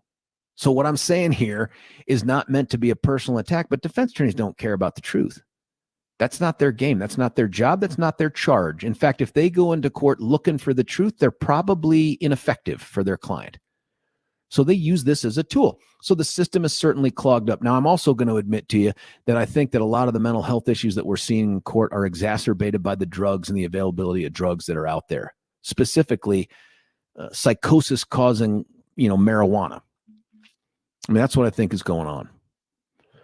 So he says, listen, we just don't have the resources. This is an opportunity to try to get some people out of the system and to try to get them help. And I'm like, wait a minute. I think what I said ultimately was, you don't fix a broken leg with a brand new shoe. And that's sort of what we're doing here. We're trying to figure out a way to fix a system without ever addressing the real problem. And the real problem is it's underfunded. We just don't have enough funding for mental health. So, this House Bill 6 thing is just, once again, it's the Democrats out there. They're the good idea fairies. They just, we know all sorts of cool stuff. We're just going to change the rules. There's a bill out there. There's 3 bills that Senator Julie Gonzalez, she insists on going by Senadora Julie Gonzalez, big time proponent of blowing up the criminal justice system, and very offender centric. And she's always in the criminal justice realm. She's on the Senate Judiciary Committee. She's got a series of bills, one of which is, there's a bunch of things like, let's study how efficient the criminal justice system is, and let's study this. All of these things are trying to set up the system for a major overhaul in the next session. So they can go, we studied it, and what we found is prison doesn't work. Hugs and kittens and $3,000 outside of prison, that's what works. That kind of stuff. But one of the bills is to redefine what recidivism means. Because apparently the idea that if you reoffend while you're out on parole or probation, that's just too restrictive. That's not real recidivism. So they're going to redefine what recidivism means so that we can look back and go, wow, we're actually doing a lot better with our criminal justice system. It's like redefining what cancer is. We're no longer going to count tumors as cancer. We're going to count them as something else. This is what the Dems are doing under the Gold Dome right now. Now, listen, I got more that I want to talk to you about that. I also want to tell you about a criminal case out there that's pretty interesting, and some questions that have come up about how you're going to prove somebody's guilt. It was a dude on a motorcycle. But before I do that, I want to tell you about Gay Ribble with the Empower Home team at Keller Williams. You've heard me talk about and with Gay many times on this station. And here's the bottom line. We are about to hit the spring. And by about, I mean, you're a couple months away, right? I mean, you look at the weather out there. We're hitting 60s coming up Sunday, Monday. When this thing warms up, when we get closer to the end of the school year and the mortgage rates start coming down because the Fed starts doing its thing, you're going to see a feeding frenzy on homes. And those homes the prices of those homes are going to skyrocket. And according to Gay, you're going to end up losing more than striking now, because the price increase is going to dwarf the savings that you get from the lower mortgage rates. Not every realtor will tell you that. She will. So my advice is pick up the phone and call them. 833-301-SOLD. 833-301-SOLD, sold. You can check them out at sellwithcertaintycolorado.com, sellwithcertaintycolorado.com. But there's a reason they sell for more money than other realtors. There's a reason they sell more quickly. There's a reason they have more clients over the years. They know the metro area. That doesn't happen by accident. It doesn't happen because you advertise in the local paper. It happens because you do such great work for your clients. They tell everybody they know, oh, you're looking to sell your house, you got to call Gay. And that's why I'm asking you to do that. Check them out at Sell with Certainty Colorado. That's sellwithcertaintycolorado.com. When we come back, your texts, more of this discussion on the criminal justice stuff. It's George Brauchler, 710 KNUS. Want to take your favorite radio station wherever you go? Well, now there's an app for that. No matter where you are, stream your favorite shows. Tap the app to listen to podcasts. Talk back to your favorite local hosts. At the tone, leave a message. Call the show. Set your alarm. Enter contests and win prizes, all in the palm of your hand. Available now for iOS and Android devices in the App Store or Google Play.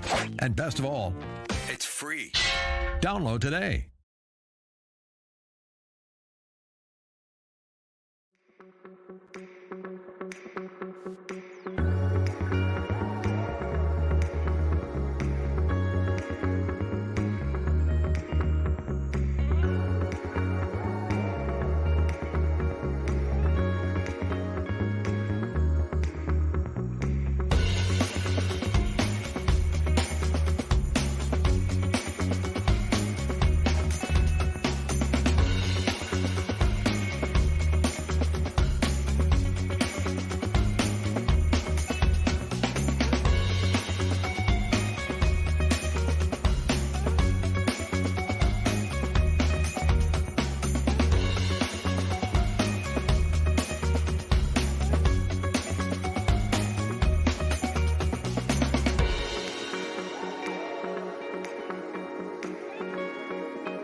George Brauchler, 710 KNUS, back with you here in hour 3 of 4, talking to you about the bonkers dumpster fire-like approach to the criminal justice reform that's taken place. Listen, I'll have more on some of the stuff that's coming up next week. I keep getting these bill drafts that are sent to me, some of the ones that have already been introduced. Folks, I don't know. Look, elections have consequences, but nobody advertises these. Do you know what I mean? Nobody comes out and says, if you elect me, I'm going to make some of the dumbest bills you can possibly imagine. If they did that, instead of just running on, I'll protect your ability to abort a baby sometime in 6th grade, anytime before they hit 13, we'd have a different outcome, I think, because these bills, if you ran on these bills, nobody would vote for you. No, well, Denver and Boulder would vote for you, and that's about it. Now, hear this. There's another bill out there, Senate Bill 3. This is another blame the guns kind of a bill, and it's sponsored by State Senator Tom Sullivan. And listen, I have a great deal of respect for Tom. Tom and I used to be a lot closer before long story to it, ended up endorsing Jack Tate in a race against Tom Sullivan back in the day. And I think it really pissed off Tom, and we've just never really recovered. But I have a great deal of respect for Tom. His son was murdered in the theater, and he has a passion to keep other parents from ever having to endure what he endured. And I respect that. I do. Now, I completely disagree with his approach. It's a very anti-Second Amendment approach. It's a very blame the guns approach. And I just think it's wrong for Colorado. But what I think doesn't matter, and frankly, what you think doesn't matter, because as long as these folks keep getting elected into office to control the legislature and the governor and the AG and all the rest, kind of doesn't matter. But this bill is scary. It may not be intentionally scary. He may have some other innocuous reason, but let me read to you what Senate Bill 3 tries to do. If you're a Second Amendment person, pay attention. This one is interesting. This bill would provide an extra about $1.7 million in taxpayer money to the Colorado Bureau of Investigation. Now, let's be clear. The Colorado Bureau of Investigation has very few original investigations when it comes to local crime. They're there to augment. They're there to provide services maybe that others can't. If you're a rural jurisdiction, CBI can play a very, very important role. They've got some experienced investigators, but not like you have in the metro area with, the Auroras and the Denvers and, even to a lesser extent, the sheriff's offices in the metro area. Some of those folks have tons of experience investigating crime. And so, CBI has a different role in the metro area than it does in the rurals. But this $1.7 million is for CBI to beef up with over 10 new full-time employees. Why? To enforce brand new authority that this bill would give them. And this is how the authority reads: to investigate illegal activity involving firearms statewide. Now it says including things like gun trafficking and all that. But that is such broad language. Think about what crimes are covered by investigate illegal activity involving firearms statewide. Illegal activity involving firearms? That could be Mike Lynch's case, right? I mean, that's a drunk with a gun charge. That's prohibited use of a weapon. It's a misdemeanor, but that's illegal activity with a firearm. How about drug dealers who are armed? And by the way, thanks to Phil Weiser and Jared Polis, even if you're a convicted drug dealer, you can still possess firearms in the state of Colorado under state law. That's true. But let's say it's somebody that uses a gun in the commission of a kidnapping, a rape, an armed robbery, a home invasion, burglary. They shoot at somebody. They shoot into a crowd. The Aurora Theater Massacre, STEM, those are all illegal activities involving firearms. And now there's a 10-person unit stood up in CBI to go investigate this? I don't think so. No, thank you. Don't need you for that. Don't want you for that. But now I want you to think on the smaller scale. These 10 roving, augmenting CBI employees, imagine what mischief they can create under the leadership of a Democrat, and currently they're under the leadership of a public safety director who's appointed by the governor. Governor doesn't love guns. Governor wants to hold himself out as a libertarian, and he's certainly better on this issue than the General Assembly and better than Phil Weiser, but not by a ton. Imagine what this kind of police, this gun police force within the CBI could do roaming around the state. Are they going to start to target gun dealers? They're going to start to show up and hang around the Tanner Gun Show looking to pinch every violation? I'm sorry, I don't want CBI involved in that. Those good men and women are busy enough. But the idea that we're going to, you've heard the term federalize state crime. We're talking about stateizing, if that's the right word, local crime.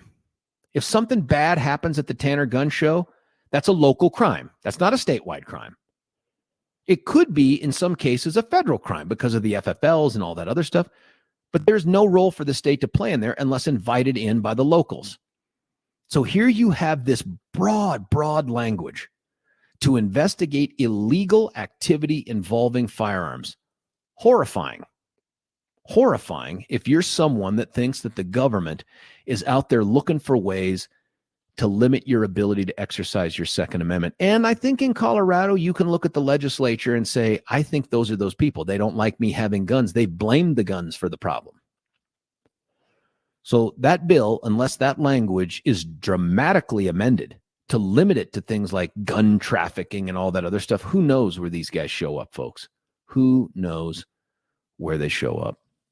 The next step, by the way, is to empower the Attorney General to prosecute these cases as a matter of their original kind of jurisdiction. Right now, as you know, the AG can't just show up and start prosecuting local crime without the invitation and permission of the locally elected district attorney. We want that. You don't want Phil Weiser coming down to Douglas County or Elbert County or El Paso County and deciding what crimes to charge if Michael Allen or John Kellner have reviewed the same cases and said, this is what I think it's worth. And Phil goes, no, I think it's worth a lot more than that.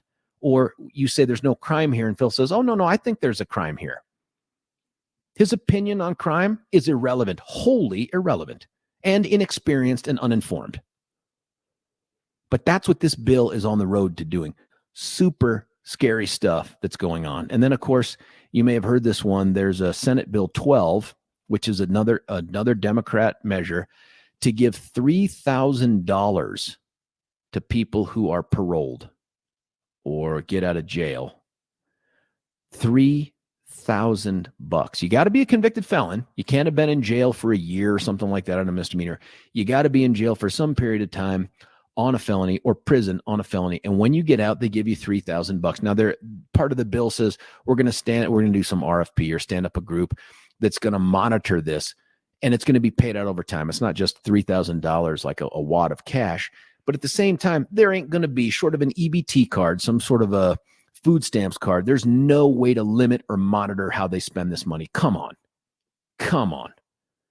And so now we're going to give these guys mostly guys who have broken our most serious laws, those are called felonies, and we're going to give them $3,000. I know the reasoning. The reasoning is, well, we got to get them to stand up on their feet, and it goes a long way to $3,000. That ain't going to be the difference maker. But it's offensive to those people out there who've kept their nose clean, have never run afoul of the law, certainly haven't been a convicted felon. Where's their $3,000? You know, if you're a property owner, you remember how we're going to see this 25% spike in property taxes because of the increase in assessed values and the absolute deliberate impotence of the General Assembly and the governor to do anything about it after HH got crushed? You fared better under the legislature as a renter than you do as a property owner. You're going to get less relief from the legislature than you would get from the government if you were a convicted felon leaving prison. How is that possible? How are we in that place?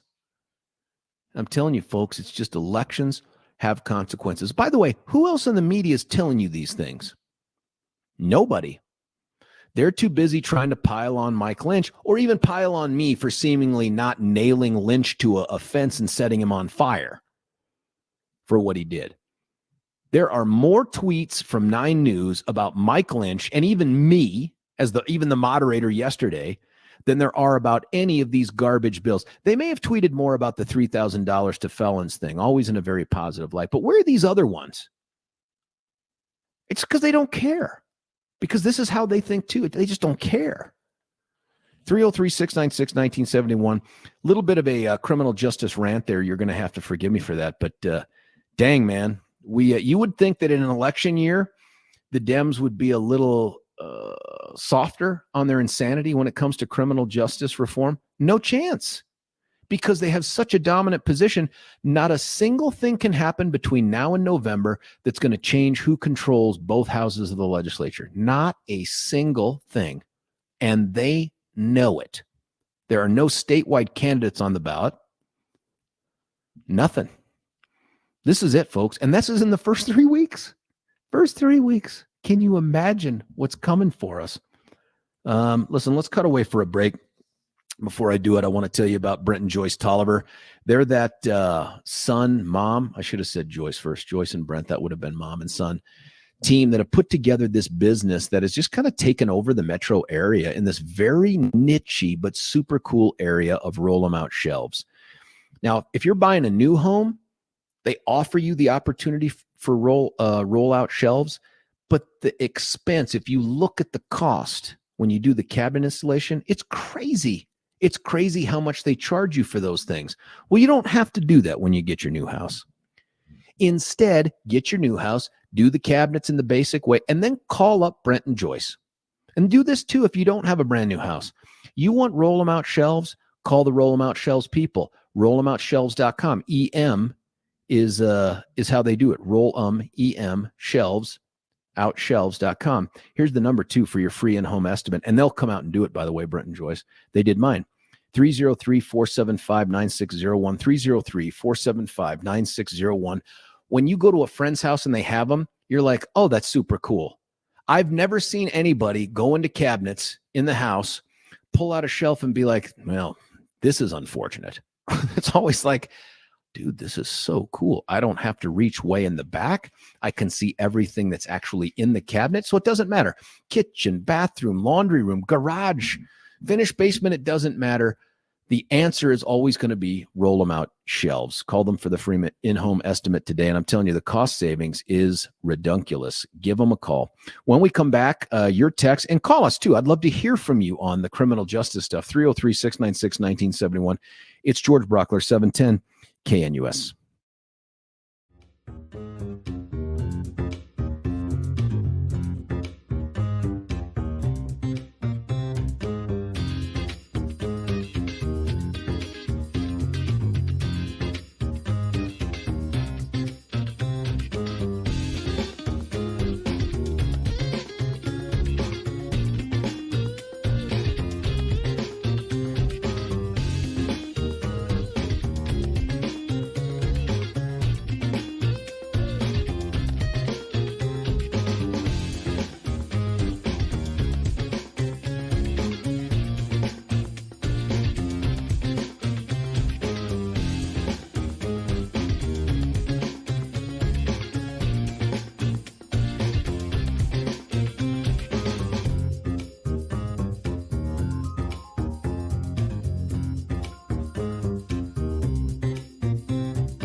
George Brauchler back with you here, 710 KNUS in the final segment of this third hour. In the next hour, we're going to do a bunch of things, but we're going to be joined by our good buddies out there at Ultra Botanica.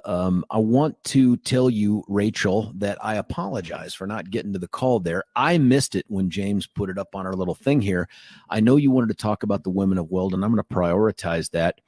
If you went to that Women of Weld Lincoln Club of Colorado forum and you want to have a conversation about that,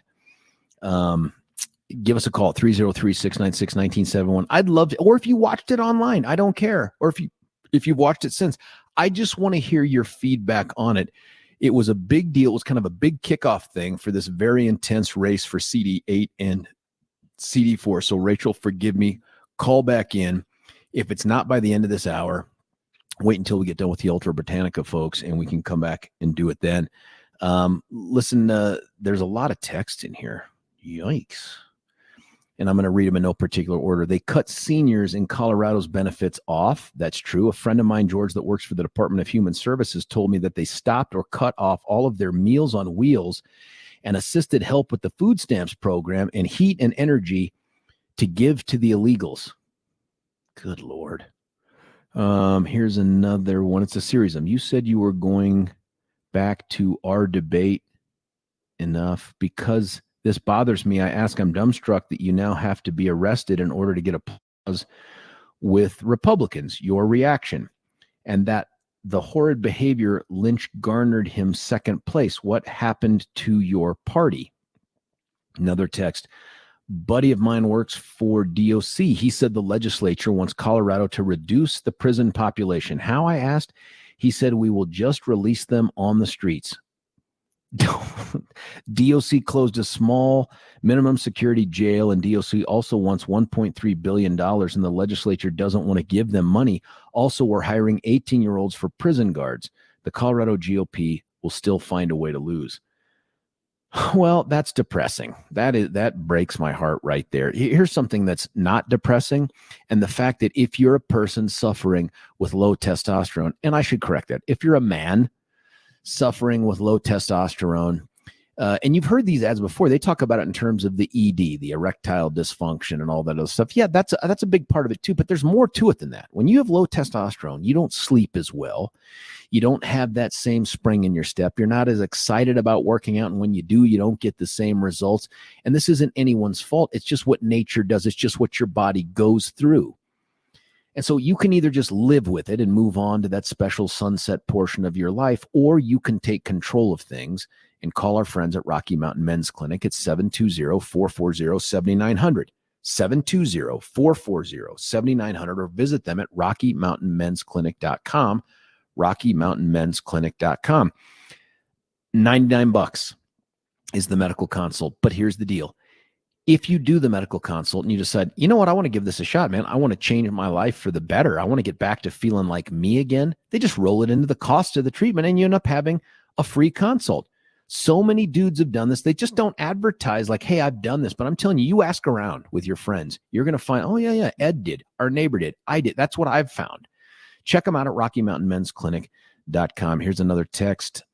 Homeless problem taking toll on businesses. Covered this on Monday. This is our friend Alexa. I could look at that. Someone who thinks that the Susan Sparkles thing is funny. I do too. I just don't see any of the women in Douglas County voting for Lauren, especially after the theater incident. That's going to stick in their minds a lot more than you might think. Could be. It really could be. I'm not saying it's a lock. I'm just saying, given the way voting occurs and the impact of name ID on a giant jurisdiction, I still think unless it's mano a mano, Lauren Boebert stands a pretty good chance of getting elected. Phenomenal job last night, GB. You and Ernest were a great team. Hey, thank you for that. That makes me feel really good. Eric, okay, George, my brother, since no one asked the question if President Trump endorsed Lauren Boebert with that booster. I think she is going to be endorsed, by the way. Listen, let's do this. We're going to cut away for a break. We're at the end of that third hour. When we come back, we're going to do some stuff with our good friends at Ultra Botanica. I love these guys. Stick around for that, and then we'll get back to your calls, your texts. George Brauchler, 710 KNUS.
Are they on?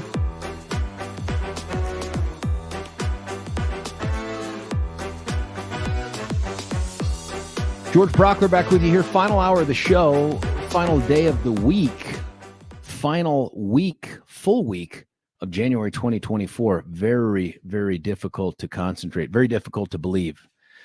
Listen, on the line with us right now, friends of the show, you hear me talk about them all the time. I love that they can make time in their busy day to have a conversation with us. It's the good folks at Ultra Botanica, Josh Ballou and Adam Payne. How are you guys? George, great. Oh, Grateful to be here, man. yeah. Good morning, brother. Gosh, I never knew the influence of a George Brauchler until you started talking about our stuff at Natural Grocers. It's crazy. What? Go on. Well, First I'm off, serious. You remember a little guy named Art Bell way back in the day? He was somebody that he was somebody that we so wanted to talk about a product that I used to represent years ago. And I said to Adam one day, I said, man, this guy, George Brauchler, he is so legit.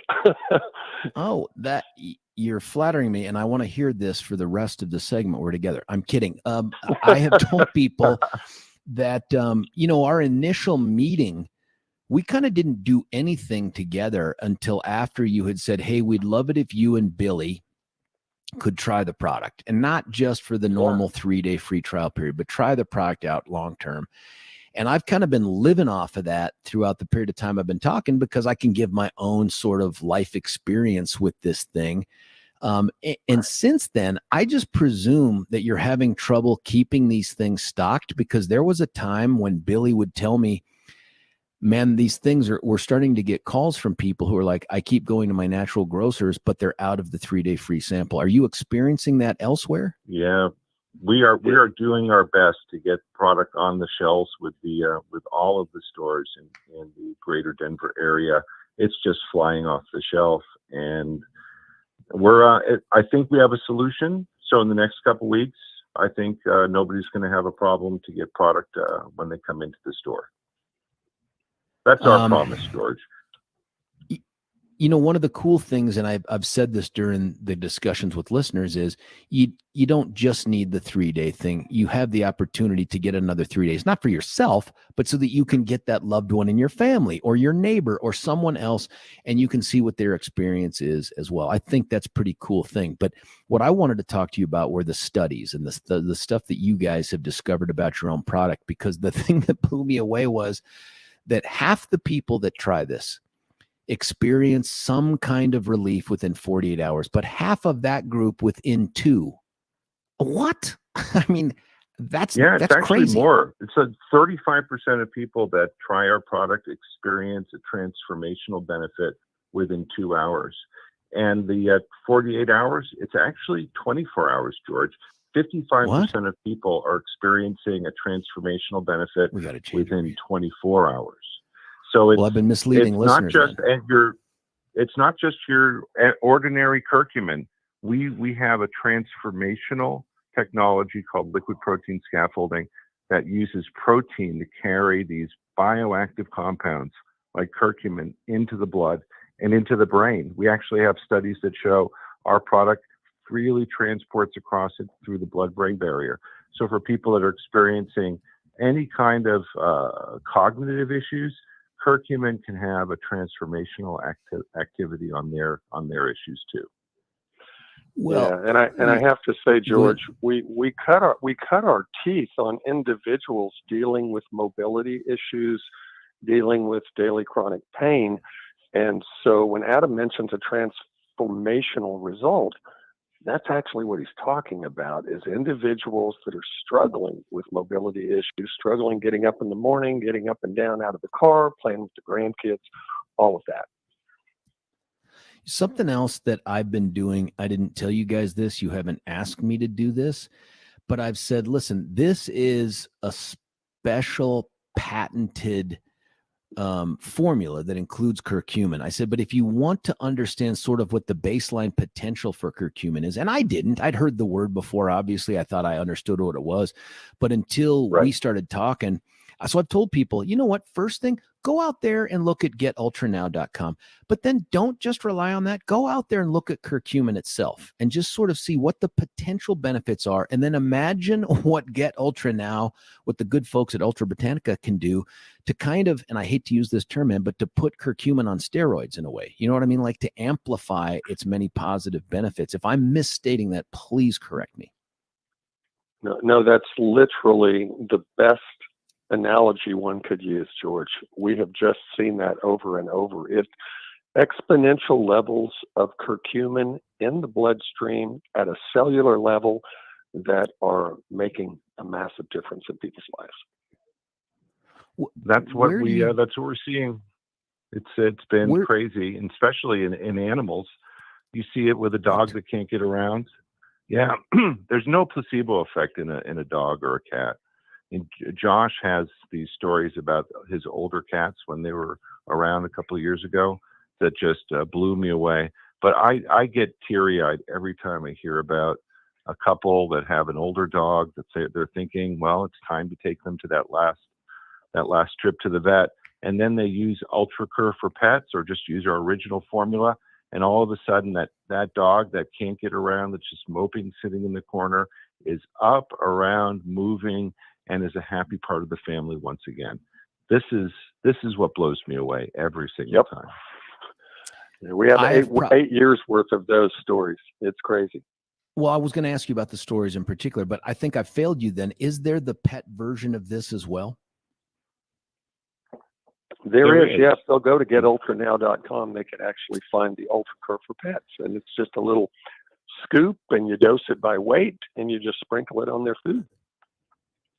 You know, and I don't know why I'm so ignorant as someone who reads for you that I hadn't thought to do that recently with our own dog, and now I'm going to go out and do that. I completely took that for granted. I imagine it's because probably Billy took it and used it on his own pet.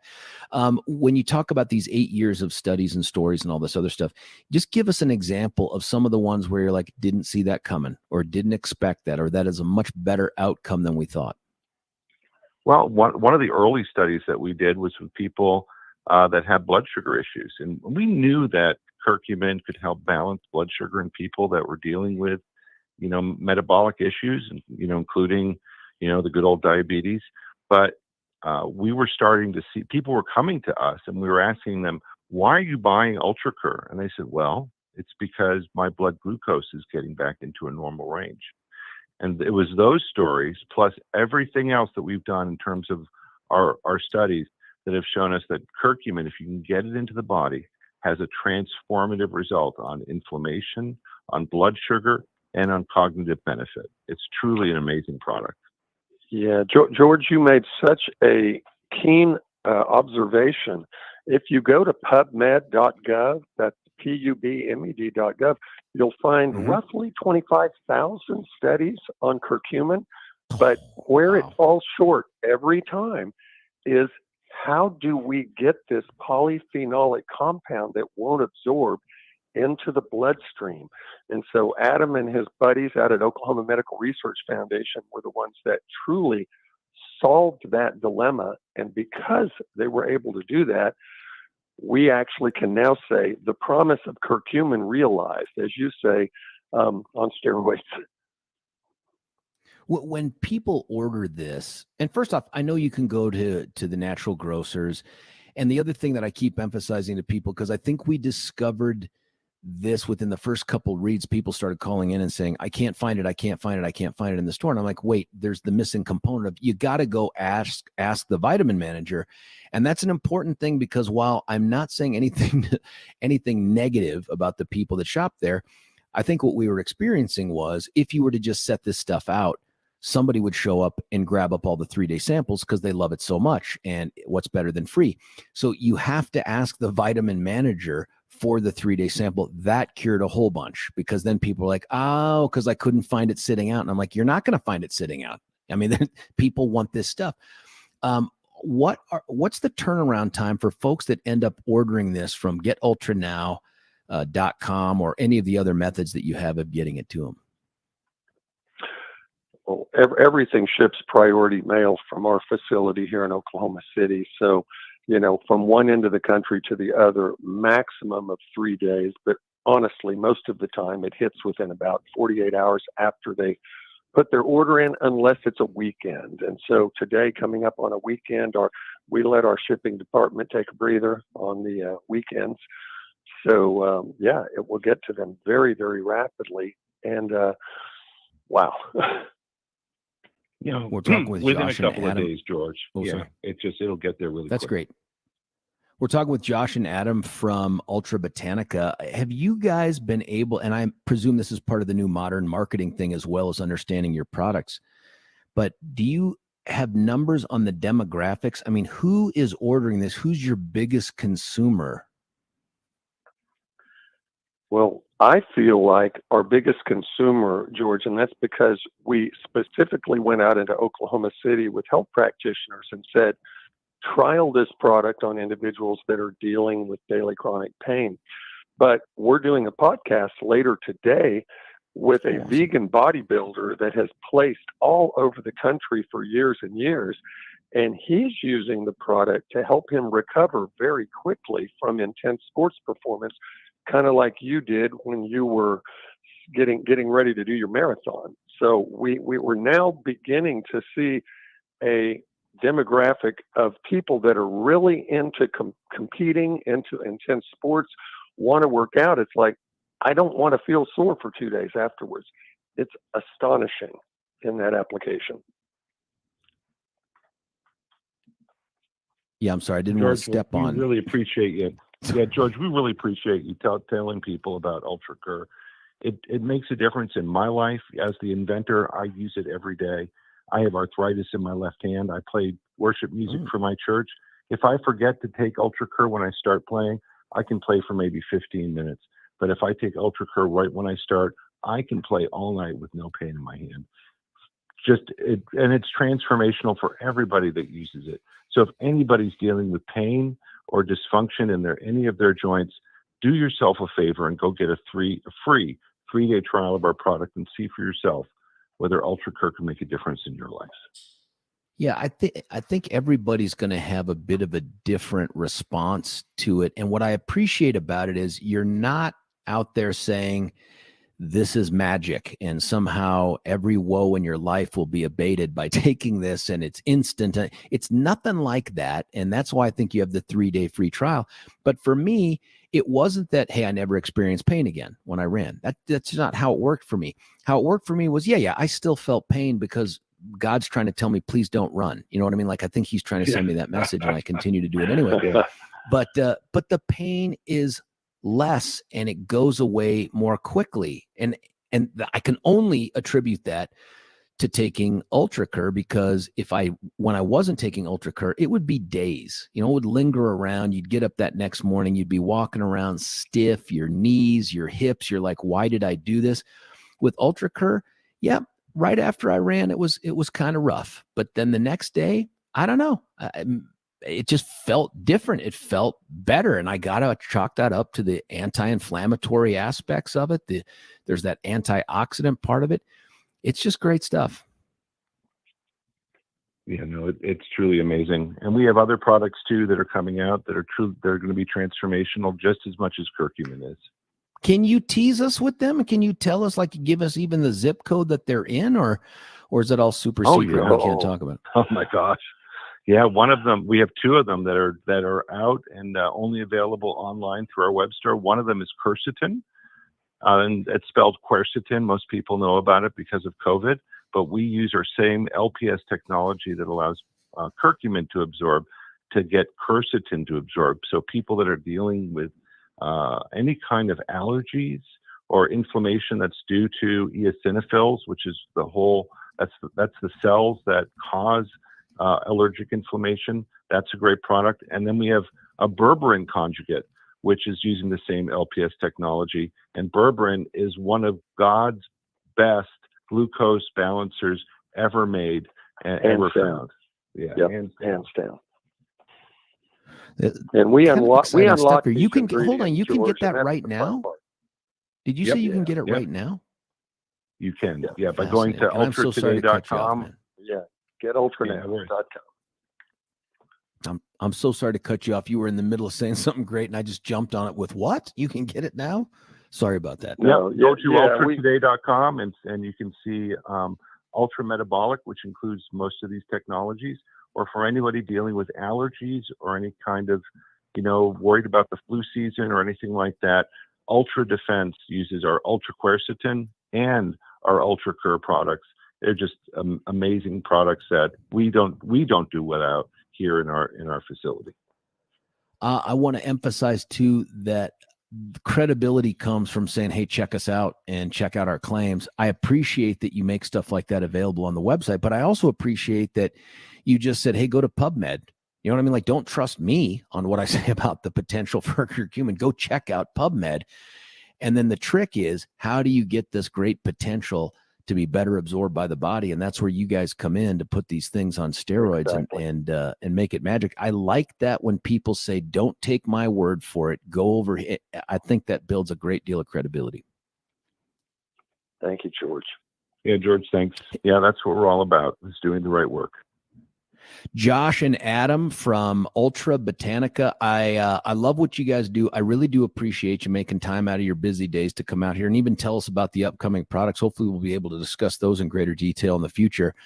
But you can go check them out at getultranow.com, getultranow.com. And as we discussed, you got to go to the vitamin manager at the natural grocers. Go on in there, ask for that person. They'll get you the 3-day free supply. And these guys have said, you know what, get another one so you can give it to a loved one and see how it affects them as well. Getultranow.com. That's getultranow.com. Can't wait to talk to you guys again, see how things are going. Thanks, Josh. Thanks, Adam. Yeah, thanks, George. Talk to you soon. Bye now. Talk to you guys soon.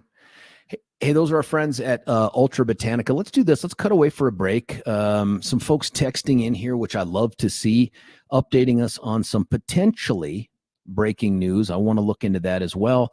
And then I want to talk a little bit with you about this case of this motorcycle guy from Texas. You may have heard about it before. Stick around. George Brauchler, 710 KNUS.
Teenage Wasteland right here on 710 KNUS. George Brauchler with you until 10 o'clock when Charlie Kirk takes over, and then Dennis Prager, Seb Gorka, Brandon Tatum, and then tomorrow we get Jimmy Sengenberger. We get a guy named Pete Boyles, and then on Sunday we get Randy Corcoran and Dr. Dunn. And if I've left anybody out, you just got to let me know. Billy and I will be back with you on Monday from 6 to 10 a.m., and I think we'll be with you together every single day next week. Here's a couple texts. We just had on a couple great guys. I mean, I just like that there are dudes out there trying to figure out a way to make people better. And if they can make a couple of bucks doing it, who cares, right? Like Josh and Adam, I thought were fantastic. Here's a text about it. I went ahead and ordered. Lisa from Cat. Thank you, Lisa. That's fantastic. Where's your proof? Any scientific studies proof? That's the mantra. Isn't it? Yeah, go check it out for sure. Absolutely. Go to the website. Go look up the stuff that they have posted there. They posted all there. But I'm telling you, do your own independent research. Don't just rely on getultranow.com. Go and check it out. Our friend Corey George, I asked DPD to look at the Texas motorcycle rider's video as I thought we could make a case to impound his motorcycle for 1 year. They refused to investigate it. What? That is craziness. Now, we'll get to that in just 1 second. Our friend Eric clued me into something that just happened. It says that in Georgia, the state Senate, which is Republican controlled, they voted already this morning to investigate Fani Willis. She's the Fulton County District Attorney who's prosecuting Trump and, like, if I get the number wrong, forgive me, but like 12 or 13 others as part of their equivalent of COCA for us, but organized crime for them. It's a RICO statute for Georgia. And again, I want to remind you, extremely broad. The predicate offenses that make you eligible for RICO in Georgia are much, much broader than they are in Colorado. And Fani Willis had used it previously on, I want to, it's either a teachers union or teachers in a school district. So for those who have said in the past, this is an unprecedented, it's not, it's unprecedented because it's the president, sure, and those people, but it's not unprecedented that it wasn't used against our stereotypical view of RICO, which is like mobsters and stuff like that. It's not limited to that. That's just our gut reaction to it. It's like burglary. You tell someone burglary, they picture somebody with a ski mask in walking out of your living room with a TV under their arm or jewels in their pockets. But burglary is much broader than that. It covers a whole host of things that you just don't stereotypically picture. Same thing with RICO. The difference is Georgia's statute is maybe it's too broad. In fact, if the legislature wants to do something to prevent something like this from happening again, it would more narrowly tailor the predicate offenses for RICO. Nonetheless, she's the prosecutor that's handling it. She's also the prosecutor that got caught up in some controversy because of that dude Wade, that she appears to, she's denied it, but appears to have some relationship beyond the, I want to hire you to be the special prosecutor in charge of the Trump investigation and prosecution. This is a dude with de minimis experience in criminal justice. He was a municipal judge over traffic and low-level petty offenses. I don't think the guy's ever served as a prosecutor at the felony level. He's never handled a felony. Kind of a big case to get, right? Like this is big. This is like becoming district attorney over a metro area jurisdiction after your biggest case was like a DUI or some low-level felony. It just wouldn't make any sense, right? But that way, at least voters can put you in there. This one was her. So all that controversy, they spent money, they traveled to the Bahamas and do this and do the other. So on a 30-19 vote, party line vote, the state Senate is going to create a special committee. It has subpoena power to look into these allegations against Willis. Fascinating. One, I do think there's more to this story than what we've been told so far, and I do think there needs to be some kind of investigation. Here's the problem. That prosecution has become so hyper politicized that when you have Republicans trying to investigate the prosecutor of the would-be Republican nominee for president, it just smacks of more politics. It doesn't seem like a truth-seeking function. It would have been, and I don't know if they tried this, it would have been better and smarter to come up with something different that also got bipartisan support. And frankly, the Dems in the state Senate out there in Georgia, I'd love to know their reasons for not looking into this.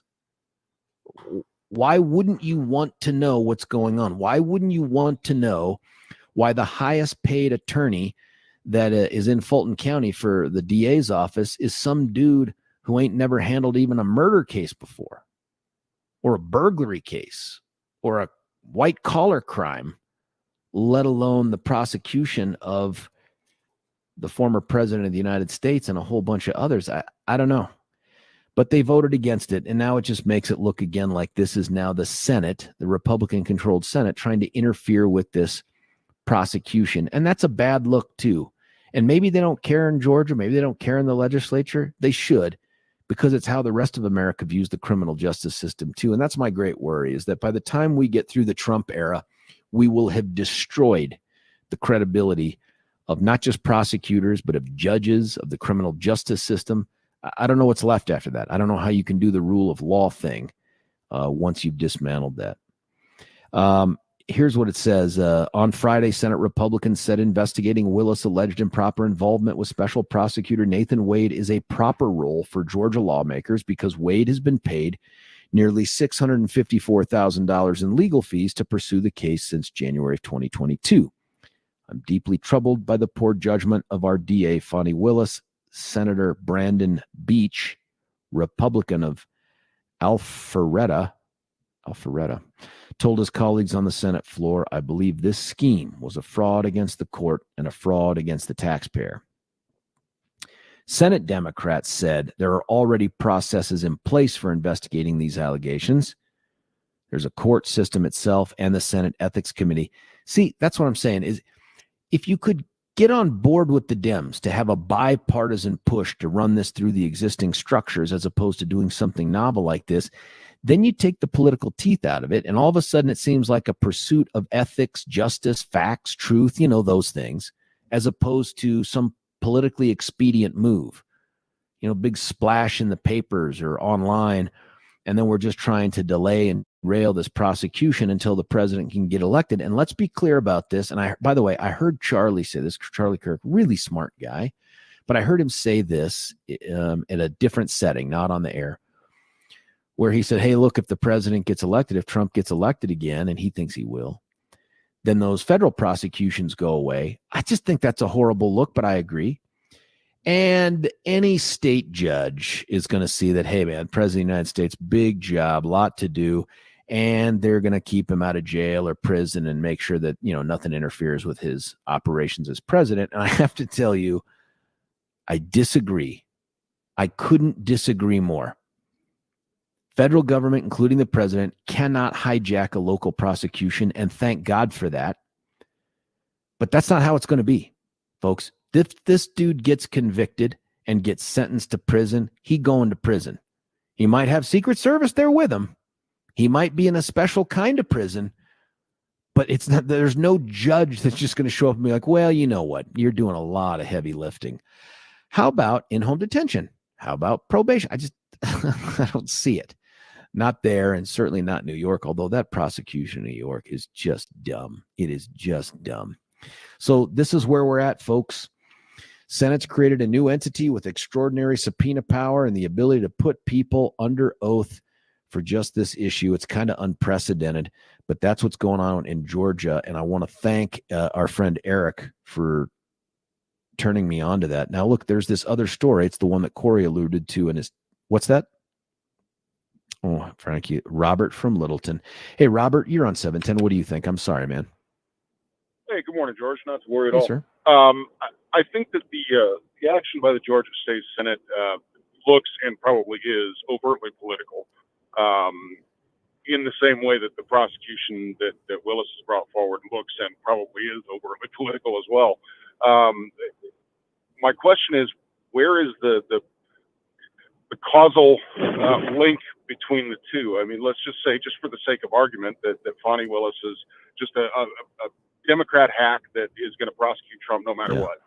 I gotta think that, between the special grand jury and the regular grand jury and the filing charges and everything else, that at some point, if there was no evidence there, that somebody would have said, hey, wait a second, why don't we take a step back and look at this from a 20,000-foot view? This is an unsubstantiated case that is an obvious joke, and we can't go forward with it. They didn't do that, which tells me that there probably is some evidence there. Now, how much, I don't know. I obviously haven't been privy to that. But let's just, again, for the sake of argument, say, okay, there is evidence to substantiate at least the charges. Who knows about a conviction? So what if she's screwing this guy on the side and unethically using money and even if she's corrupt, does that somehow negate the validity of the charges? No. I mean, both things can be true. There can be substantial evidence to support the charges against Trump and substantial evidence to prove that she's a crook. That's so smart, Robert. That's exactly right. And I think that too many people that are on the Trump bandwagon, Trump or die, look at this and go, aha, we've got the prosecutor in this compromising position. Hell, she may be corrupt enough to use taxpayer money for her and her boyfriend who she put in this role and all this other stuff. But you're right, man. All of that can be true. And there are still facts and evidence that support these allegations. That is still true. And I think that Trump folks ought to wrap their mind around this idea. It seems to me that the outcome ought to be the removal of Fani Willis and certainly the special prosecutor, but the removal of her office from prosecuting this case.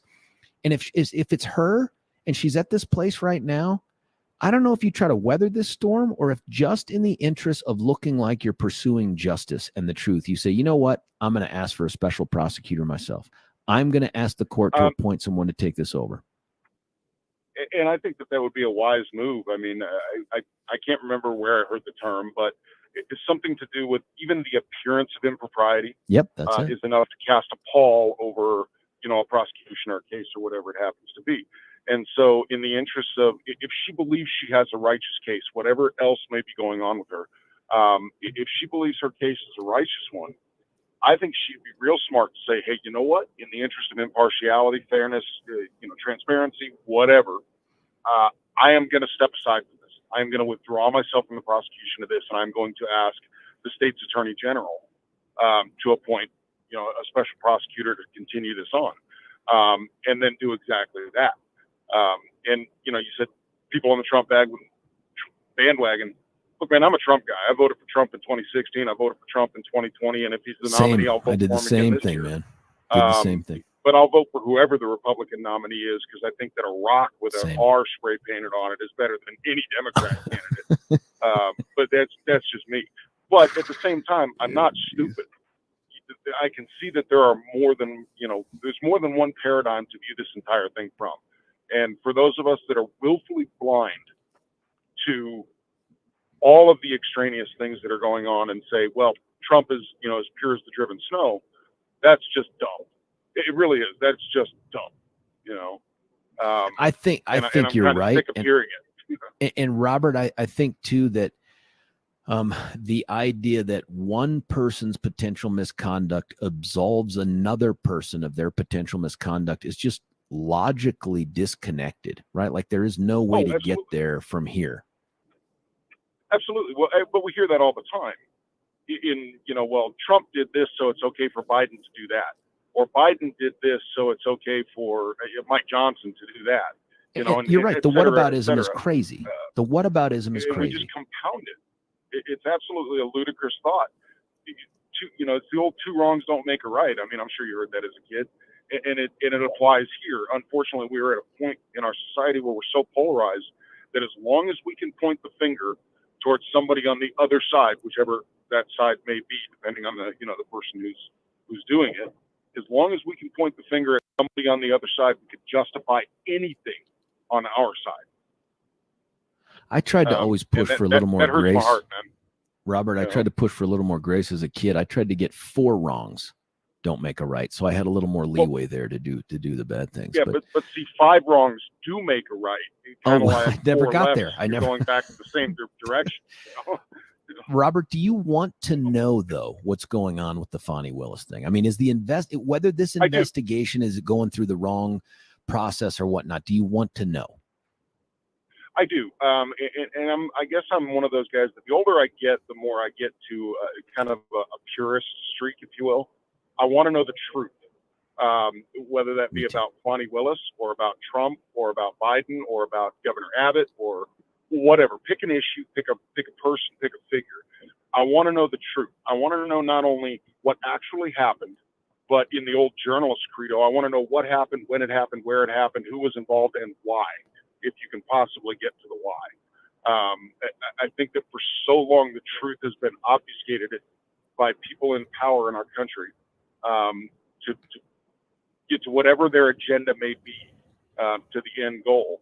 And the rest of us are just, expected to sit back and say, oh, well, okay, it's not really our business, whatever. No, I'm done with all that. I want to know what happened, and I want the truth of it, at least to the greatest extent that we can discover the truth. Robert, I'm going to meet your. I'm going to toss her on her ear. Yeah. But if he's I'm going to meet your. Convict him. I want the truth with my own. You can't handle the truth, just so that we can do the whole Tom Cruise, Jack Nicholson thing, because you were going down that road. I don't know if you knew you were channeling that. I was. I was directly channeling, the Tom Cruise, Jack Nicholson face-off. The truth. And you're probably right. I can't handle the truth, and I don't think most of our country can handle the truth. No, seriously, and I don't mean that jestingly at all. We are so set, each of us, for the vast majority of us anyway, we are so set in believing that this person is right and that person is wrong, or this side is right and that side is wrong, that even if there is overwhelming evidence to disprove that belief, we either will say it's been fabricated, it's all a hoax, it's a witch hunt, it's political, or we will just willfully ignore it. I never saw that. I think, Robert, there's something to that. I think it's not that we can't handle the truth. It's that we can't acknowledge the truth. We won't believe the truth, and we'll disagree as to what the truth is. I mean, like, we just can't even get there. Oh, absolutely. Absolutely. Because honestly, at this point, George, I'm driving down the road and it's snowing. If I, as a Republican, said, it's snowing, there are 1,000 Democrats that would go, I don't believe you. As they stand there and get pelted in the face with snow, they would say, I don't believe you. But if a Democrat said, hey, the grass is green and the sky is blue when it's a nice, beautiful, sunny day, there's 1,000 Republicans that go, pictures, or I don't believe it. Or you would say it's snowing. Basic things, Yeah, or you would show up with something like it's snowing, and their instant response would be, well, it's your fault because of climate change, because you drive around in a fossil fuel car. I mean, you know what I mean? Like, the truth is only important if it can get you to a political outcome. Absolutely. But we can dive down that particular rabbit hole on another call. I won't take up any more of your time. Robert, George, thanks. Keep your eyes on the road, man. Keep your eyes on the road. Oh, absolutely. Good phone call, my man. Absolutely. Thank you, Lieutenant McAfee. That's, of course, another reference to A Few Good Men. 303-696-1971. Robert's line is open. We've got some more text in here. This guy gets it. Unless the case was brought in bad faith to benefit the boyfriend, I see no plausible allegation to the affair. As to the affair, as to waste, maybe, but that's a different flavor. Well, that's true, too. I think there's a disconnect. Unless there's a linkage between what is potentially unethical and maybe even fraudulent behavior on the part of Fani Willis. There's no connection between that misconduct and what the grand jury indicted on. If they can, by the way, come up with evidence that there's a connection there, then I feel differently. And some will say, so you think even if the evidence exists, if there was some corruption in trying to convict them? Yes, I do. I think that might be the end of it right there. That's what we do in criminal cases all the time. You may absolutely know somebody murdered another human being. Hell, you might even have a confession. But if that confession was obtained in violation of the rules and the law and maybe something called the Fifth Amendment, nobody that's going to make a decision on that case about guilt is ever going to hear that confession. That's how it works. The defendant gets the benefit of the government's misconduct or mistakes when that misconduct mistakes prejudices the prosecution against them, prejudices the case against them. This doesn't. There's no connection between this so far and that case. It's people just so excited with the idea, and it's a huge distraction. That's why she needs to get off the case, but so excited with the idea that, we always thought your case was junk, but now that we have you over a barrel because you're hooking up with this dude who divorced his wife after 29 years and taking trips to the Bahamas and getting paid $600,000 over a couple years, now you got to get rid of the case. I don't see it. It's not to say the case has more merit than we already think it does. I just don't see it. And if they can make that connection, well, then I feel differently. If they can make the connection between that kind of corruption and what happened with Donald Trump, then I feel like maybe the answer is, yep, you got to make the case go away, even if we think he did something wrong. That's just how the system works. The defendant gets the benefit of the government's malfeasance, misfeasance, mistakes, all of it. That's just how it's always worked. 303-696-1971. Quick text here. Jacqueline here. George, at this point in this country, you better vote the way that you can live with and let the rest of it fall by the wayside. As long as I'm not on the wayside. I agree with you, Jacqueline, but I don't want to be voting for something that I have a better option for. And frankly, if we're going to do this whole Trump-Biden 2.0 thing, what a pickle, man. I know a lot of folks are like, it's just so obvious. Well, it's obvious to me I don't want to support Biden. That's obvious. But if we just could get away from the baggage. Look, here's what we're going to do. We're going to cut away for that last break after I tell you about a dude who should be running for office. His name's Dan Caplis. And the reason he should be running for office is this guy just looks to do the right thing. He doesn't need your money. He can't be bought, right? Like, this is a guy who's a self-made guy, got to school on a caddy scholarship through the Evans Scholars at University of Colorado Boulder, go Buffs, and has turned his practice into really a machine that exists just to avenge is too strong of a word, to try to defend and take care of and really prosecute for justice on the civil side of things for victims of negligence, recklessness, maybe even sometimes intentional conduct. Doesn't matter who the other side is. Could be an individual driver, could be an insurance company, could be a trucking company, could be a business. It doesn't matter. He's unfazed by the size of the opponent on the other side because it's the righteousness of the case that boos him. Same thing with Babar Wahid and the rest of the attorneys out there at Caplis Law. So if you're in the market for someone and you're looking to hire someone whose focus is you and bringing justice to you, not in making a quick buck, not in trying to get as many cases through the door as possible, if you're looking for the guy that's going to focus on you and justice for you, then you're going to call 303-770-5551, 303-770-5551. You can also check them out at dancaplislaw.com, Dan Caplis, Caplis, law.com. When we come back, more of your texts. Any calls at 303-696-1971, and then we're going to send you off to a nice weekend. It's George Brauchler, 710 KNUS.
Oh, buddy.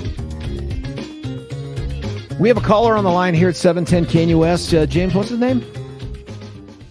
Gary. Gary, thank you for joining us, man. I'm sorry I couldn't see that on the screen here. What do you got for us, Gary?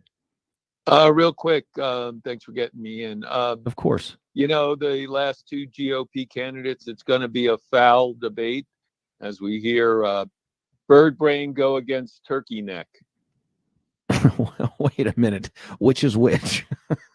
Well, we know who bird brain is, and just take a look at Donald below the chin, and you'll understand who turkey neck is. So you're not a fan of either? No, they're both foul. They're just foul. Bird brain and turkey neck. What is it? And I go ahead, sir. Go ahead.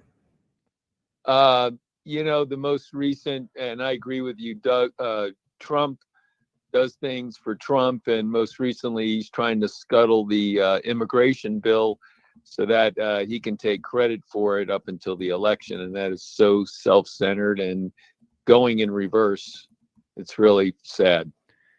When you're opposed to Trump, and I think you've called in enough over the years that, I mean, I totally appreciate your position on this thing. But with Nikki Haley, what's the concern with Nikki Haley? With Nikki, actually, of the two, I would prefer Nikki Haley.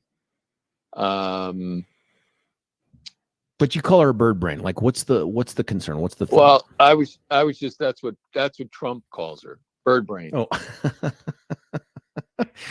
I've just never seen any politician hurl the insults like this guy. He's good at it, you know? I just wish she'd turn it around and start calling him turkey neck or whatever she chooses to. And I really would like to see them debate. You know, she's called him out, and I don't think he will. I think he's pretty much in. But anyway, I just wanted to touch base. Wish you well. Have Gary, a great thank you, weekend. man. Yeah, stay warm. It's going to be, they say 50s, 60s within a couple seconds or days. Who knows anymore? Listen, that does it for us here on the show. I want to thank Neil from Israel for, he can't hear us because it's the Sabbath out there, but for coming on and updating us on Israel. I want to thank you guys for the great listenership, the calls, the texts, many, many texts. We'll be back on Monday, 6 to 10 a.m. Stick around for all the good stuff this weekend with the local host. My name is George. It's The George Show, 710 KNUS.